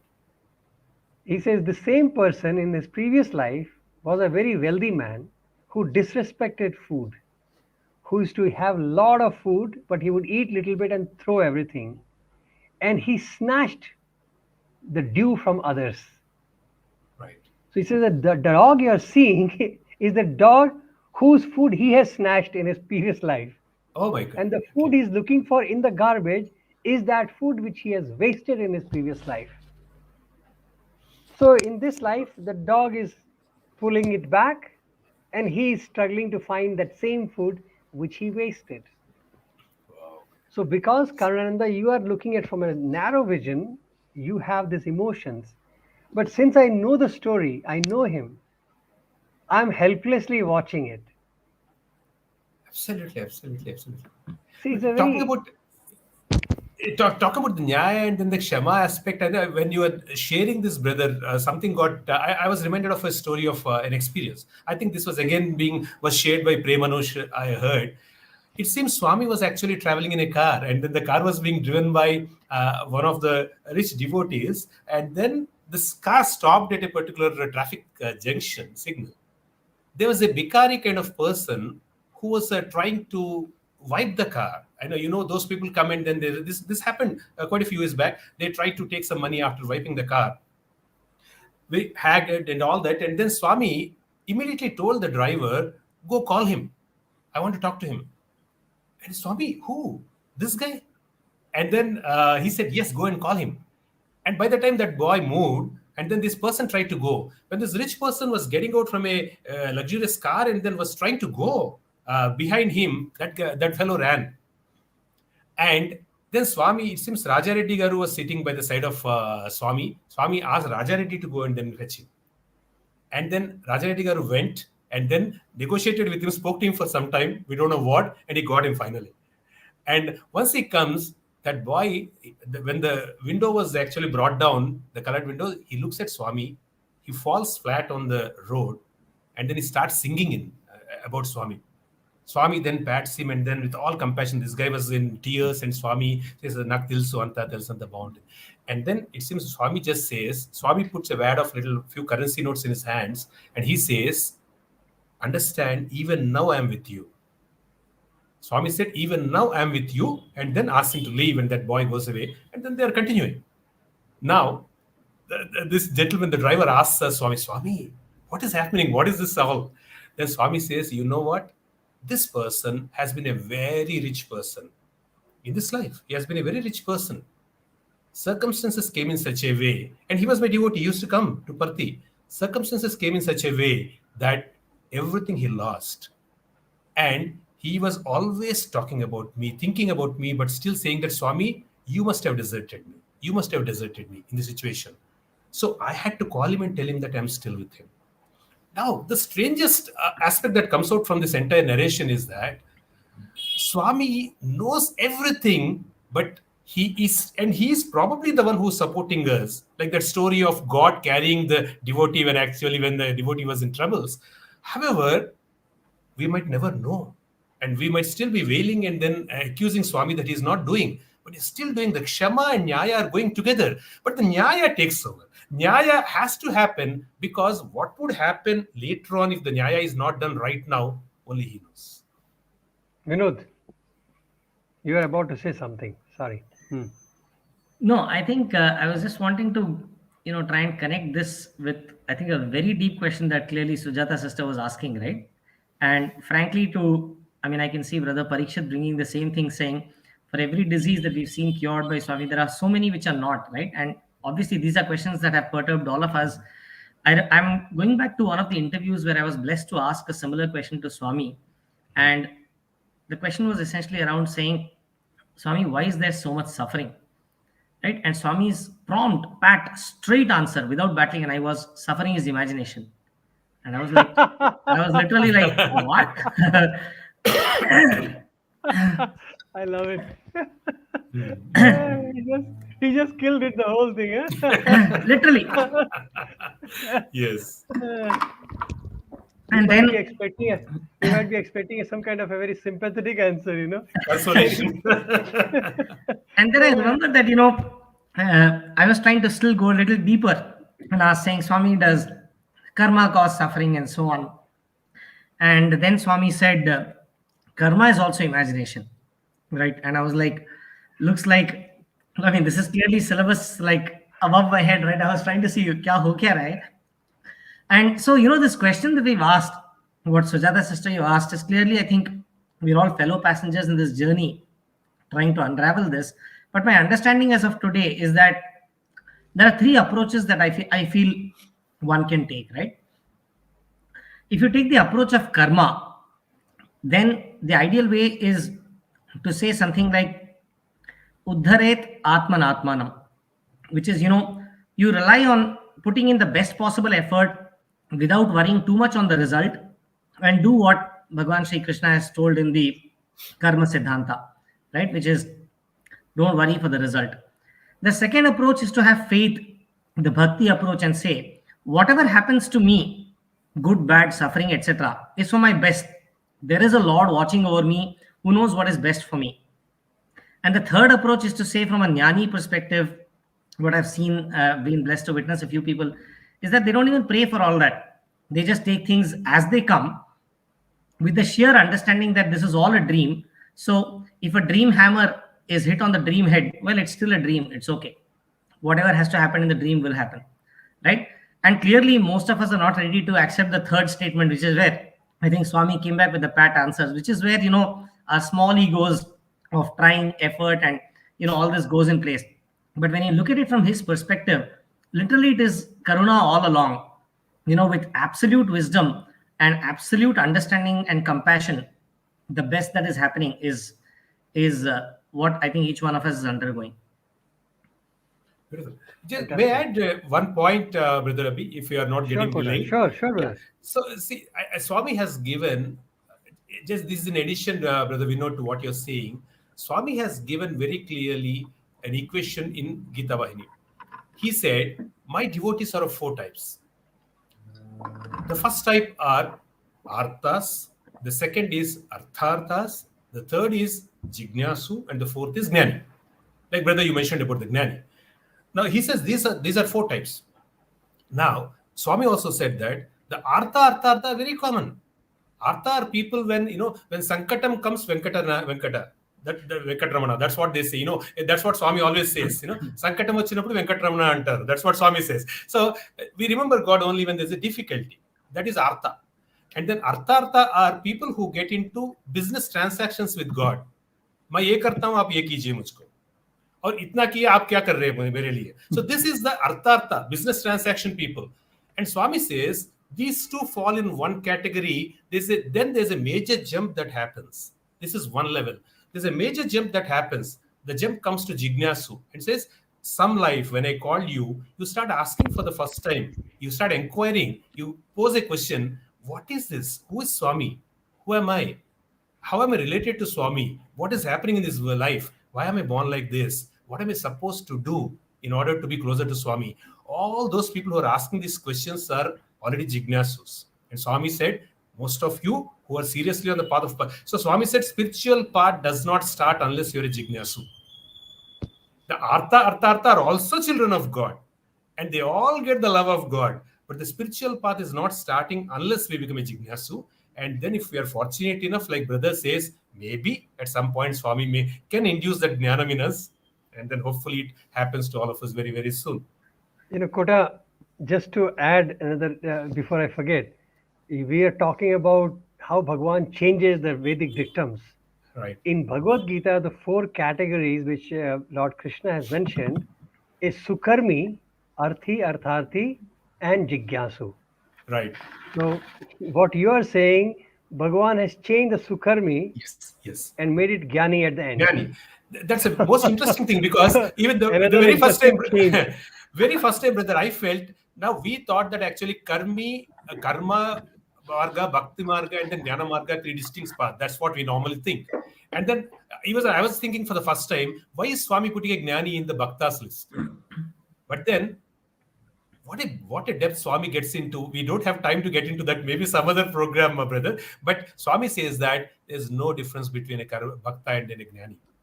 If you come to that point, when you have surrendered yourself to the Lord, there is no difference between the path of surrender and path of jnana. Yes, of course. Bhakti delivers everything at the end of the day. No doubt about it. Right.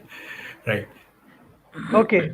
So just to give it a little concluding thought on this Karma Siddhanta.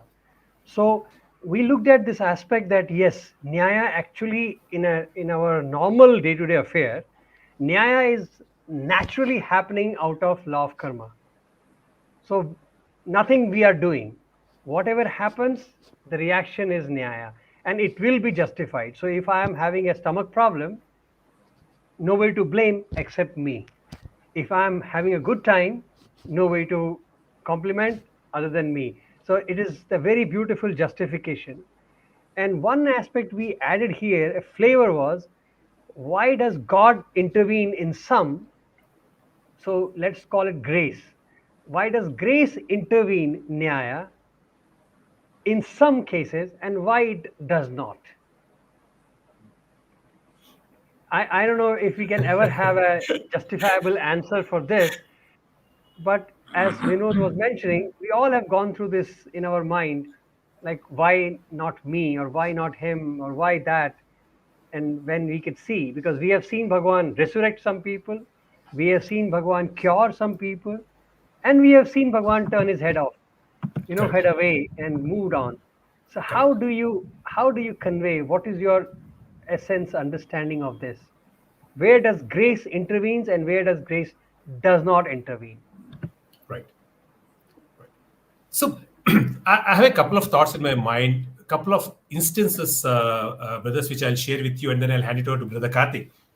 One, let us go back to that situation where the Lord Narayana was in Vaikuntham, and then the four eternal jnanis, the brahmacharis, the Sanaka Sanandanas, they are going for the visit, darshan of Lord. and they have been stopped by Jaya and Vijaya at the doors. And now they could not recognize who this Jaya Vijaya could not recognize who these wonderful people are. And then they stopped in thinking they are children. And they cursed, saying that you become very impudent and arrogant just because you got this particular role here, and then Lord gave you. Now we are going to curse you that you are going to experience distance from the Lord. You're going to be separated from the Lord. They're totally confused. And by the time, it is said normally that because of the commotion, the Lord came to the door already by that time. He knows what's happening here. And then, and both of them fall at the feet of the Lord. And then Lord now says, well, I know why you did what you did. You are of course dear to me. I don't want to take back, I can't take back the curse, but I can modify the curse for you. So here are two options given to you. 3 births as my enemies or 7 births as my friends. It's up to you. Now, there's a beautiful story, brothers, which actually explains Bhagavan's nyaya, how it happens. 3 births as my enemies and 7 births as my friends. They think, and then they say 3 births as enemies. What exactly? And then it seems Lord complimented them, and they said, you see, I'm complimenting you for your eagerness to come back to me quickly. Come back to me. Quickly. Second thing he says is that most people do not know that it is the enemy who thinks of the enemy much more than actually the friend. This is the other beautiful aspect Bhagavatam says. An enemy is constantly thinking. They say that an elephant, when it is sleeping, is constantly thinking of the lion because it doesn't know when the lion would come and attack. So an enemy is always thinking about the enemy. It's aisa hota hai. So he says that's contemplation. That's smarana. Actually, that's smarana. So you have chosen that beautiful.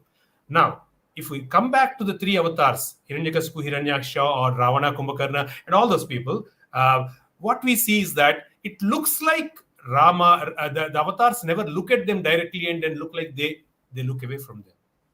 That is the nyaya that the world sees. But the Lord knows why he is doing it, and at the right time he looks at them, and then one look and everything, their life is done. They get moksha. So this is one way to understand this. The second way is that about the Gajendra Moksham that we see in Bhagavatam. Gajendra Moksham. Gajendra, we know, went to quench his thirst in the water, was caught by the crocodile there. Gajendra was the elephant. And then the crocodile caught its leg, and the Bhagavatam says that there ensued a big fight, a long fight for many, many days. And then initially the Gajendra never prayed to the Lord. And then something interesting started happening. Gajendra always prided in the kind of, the other elephants and his wives and all that who were always with them, who ran out of the water when the crocodile caught its feet. They were unfortunate. They were waiting there, wailing and all that for the elephant for some time. And since this was not going, this looked like a hopeless case, gradually they all returned. At that point, when his strength was also failing and then the crocodile's strength was increasing, the Bhagavatam says that Gajendra now started lifting up his trunk, picked up a lotus from that water and then offered it. Because Patram Pushpam Phalam Toyam, that's what actually it says. You have to offer something to the Lord. What have you offered? So symbolically, the flower is the heart. And then he offers it. And then he says, Lord, I've given it up. I've given up because I can't do anything more. Anything. That's when it seems the Lord comes. And then here is a very beautiful debate that happened within Pandit's scholars on what was Lord's nyaya here. The Lord sends a Sudarshana and first kills the crocodile, giving the first moksham to crocodile. Gajendra is freed, but Gajendra did not get moksham. Gajendra got the sakara, sakshatkara, darshanam, but he did not get moksham. He was freed. And then the Pandits say moksha, because if anybody is touched by Sudarshana, they have to get moksham. Because Sudarshana means the right sight, the right drishti. And the crocodile got it. The perpetrator got moksham, and then the person who was responsible for the Lord coming down, of course, got good health and then the grace of the Lord, but they didn't get. Now, these are some stories, brothers, I want to share to understand what is Lord's nyaya. How do we understand? How So can we understand? basically, for understanding nyaya, we also have to understand a lot of other paraphernalia, which will Yes. highlight and explain how to look at avatar and their actions. Vinod, your 2 cents. So I think we were just speaking about the concept of like why Swami does some things, and the concept of grace. I see a couple of questions here which are so closely related to, I think, some things I've ruminated on and want to share the same, right? So one of them from Ishita is about, isn't grace also the outcome of karma? And Dudhi Manga also asking, saying, what does God do when we regret for our mistakes, right? I've ruminated a fair bit, and my current understanding on this is that when we ruminate for our mistakes, God does nothing, right? He does absolutely nothing new. And frankly, is grace the outcome of karma? Again, the answer is no. So I think Swami illustrates this beautifully through the example of the sun's light, right? Which falls on just all and equally. There is no difference. There is rainfall which falls on all, and it's falling, to the farmer, to my neighbor, to everybody. But unless you sow the seed, you cannot utilize that sunlight. So, for you to utilize that sunlight and rain, which is the grace, you still need to sow the seed so that that plant will then be able to grow and benefit from the sunlight and the rain. By the same logic, my sowing the seed hasn't caused either the sunlight or the rain. No, it's just that the grace, which is in the form of sunlight and rain, are always there for everyone to utilize. But our ability to utilize grace strongly depends on our karma. God does nothing new. The sunlight was always there. But I'm able to utilize it better by doing right action. This is one more story that has to be added to this, brother. Swami said this, talking about karma and then the past lives. It seems that a lumberjack who was cutting down the tree hit 23 times, got fed up, and then went away. And then the tree was not felled. And after the next day, another lumberjack comes and he just hits once and the tree falls. Swami gave this example and said that now what would you say for the tree to fall? What was responsible? That the 23 earlier strokes actually were the strokes that these people who you see who did not seem to have done anything to earn the grace, who are coming and the Swami is giving them a lot, and then a lot of great things are happening in their life. You are seeing just the one shot that they are hitting in this life, but 23 have happened in the past. This is the example that Swami had given about grace. Right. Okay, interesting. I'm sure people might have got some idea about it because grace is obviously it's such a vast area even to contemplate, forget discussing. Because as Brother Kota, Vinod, you have said, there are so many facets of Bhagwan's approach Right. that when you have to even understand grace, you require surrender, you require faith, Yes. you require humility. That Shraddhavan Labade Jnanam. So Shraddha is also required to even comprehend a glimpse of how to interpret grace. I'm reminded of another story, Bhagwan only has mentioned these things. Surdas, once it seems he tripped and fell in a dry well, and he was there for a couple of days, it seems. When one passerby heard his singing and peeped down the well, and he realized Sur is sitting there and singing, so he pulled him out. He pulled him out and said, Sur, you are a nutcase. You are singing Krishna, Krishna. See, he did nothing. I saved you. So you should be worshipping me. And you have been singing Krishna, Krishna. So you have been last 2 days, you are inside that dark well. So what do you say? And Sur laughed. Surdas laughed at him and he said, Brother, what you call as dark well, or what you call as this bright, beautiful guard outside, is same for me. But just before you came and pulled me, I was with my Krishna all these time. Right. He was playing with me. He was feeding with me. He was feeding me. I was having good time. So when you came, he disappeared. So for me, your coming is a curse. Oh my you know. God. So what we think as grace, what we think as non-grace, in our mind, in our understanding of nyaya, it never happens. It is not the same. And that's why probably somebody said, that a devotee does not suffer. He only goes through pain for improvement. He never suffers. So the grace is a very beautiful aspect. I think we can talk about it more to think about like how the grace is really encompassing us. It is really surrounding us. And even if we go through suffering, but we don't experience suffering, we only experience pain. And that too when we are having this body consciousness. So it's a very beautiful journey. I think time is coming, so I would like you to give me your final thoughts, about whatever we have discussed so far. And if you want to add some flavor to it, I don't mind. I'm just opening it up. So let us start with anybody. Vinod or Kota, anybody, please. Brother Vinod, do you want to? Yeah, so I think on this topic of grace, right? Quite often these two words or these two usages of grace are so common, but I'm sure it's not coincidental. Sometimes we say he accepted it with grace in English, and sometimes we say grace descended on him, right? And both of these are supposed to have different meanings. Right. But frankly, for grace to descend, you have to accept it with grace. And the logic is very simple. When you accept it with grace, then there is an element of understanding, there is an element of surrender, there is an element of introspection that has gone into it, which entitles you to absorb the grace that anyway exists in the form of divine grace. Right. Right. So I think that's a crucial element that I believe is important. And again, in a lot of this is obviously related to saying do this, do that, do the right action, then you win grace. So quite often that is because, I mean, Swami used to often say this, right?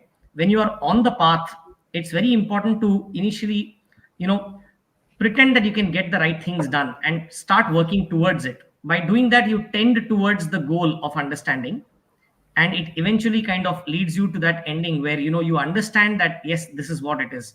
So some of the do's don'ts, which are part of, if you do this, grace comes, if you do that, grace comes. It's only so that we lead a life which is more dharmic, entitling us to be able to receive that grace, that understanding, and that level of introspection, so that we can go back and learn and be able to actually utilize that grace. That's my understanding. Beautiful. Beautiful. Beautiful. Yep. In Beautiful. fact, Thank you. there was this. I was actually somewhere. I said this, brothers, and then I thought I said I'll explain. It came back to my mind. Swami prompted. Swami talked about what is surrender, and very interestingly, Swami asked a student, "Do you know a car?"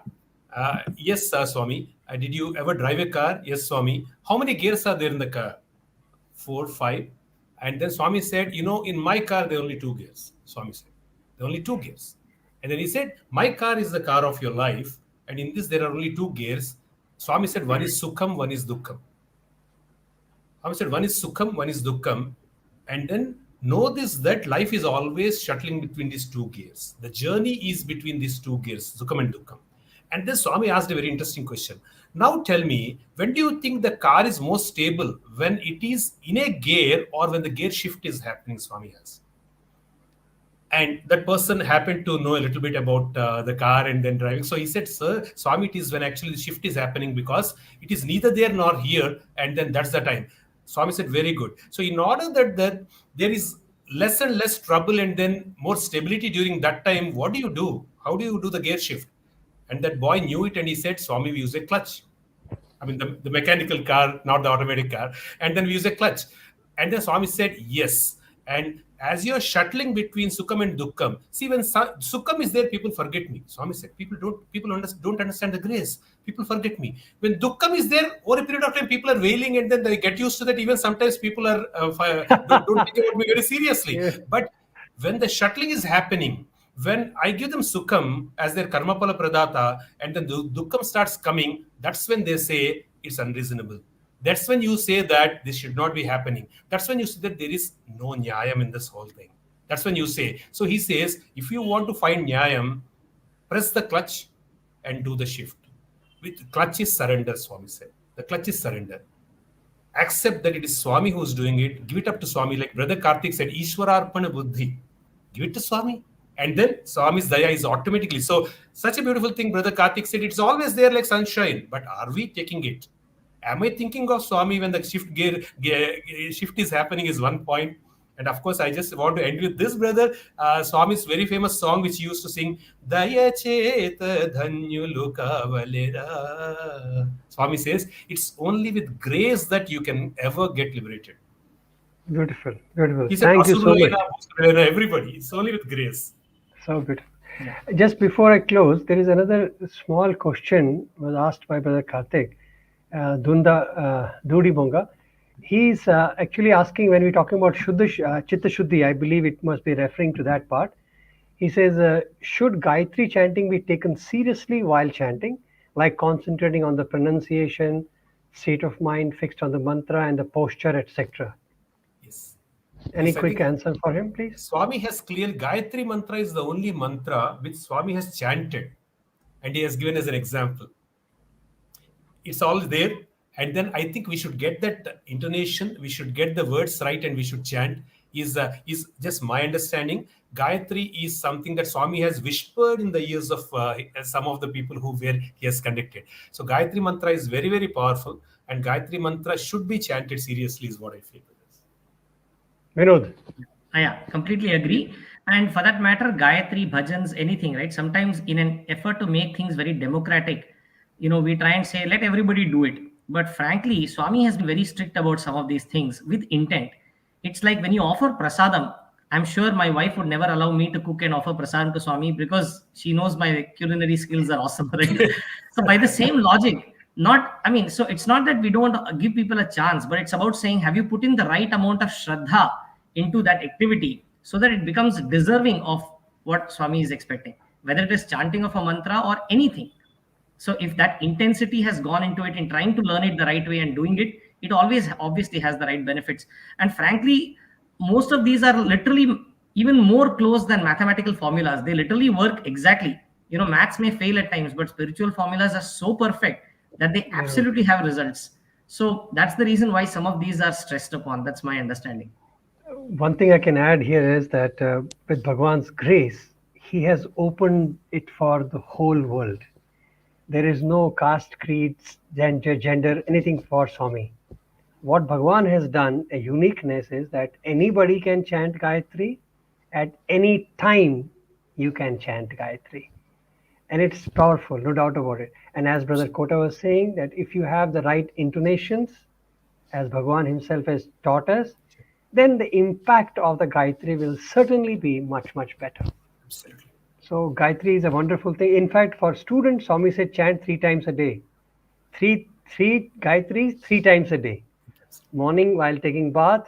Because some of us students, I think we asked a question to Swami. I was laughing at that. Yeah, Swami, we are too busy in today's life. I Right. was surprised the question also came like that. He said, Swami, we Yes, are too yes. busy. We don't get time to chant, sit down and chant. Swami said, why? While taking bath, can you not chant? Right. So it was like, oh my God, there is no Yes. wastage of time. If you don't have time, you want to sit down and chant. He said, just while driving, while taking bath, anytime you just chant. So it was a Most do, fantastic. He said, 3 times you most chant, more. 3 times.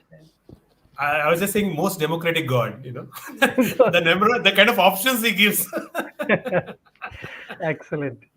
So Yeah. I'm really grateful to both of you for making this interesting and bringing us so many pearls of wisdom from Bhagwan and sharing with all of us. And I thank all the viewers for such an active participation. This video will be available, and surely as we continue our journey in these discussions, I welcome all of you to please share your thoughts, any questions or any topics that you would like us to, you know, share, discuss, and bring whatever we have little learned from Bhagwan. We'll be more than happy to bring it forth. So thank you very much, and Sairam to all. Sorry. Thank you Thank so you, much. brothers. Sai Ram. Sairam, Vinod. Thank you so much. Sorry. Sai Sairam, Brother Ram. Kota. Sai Ram.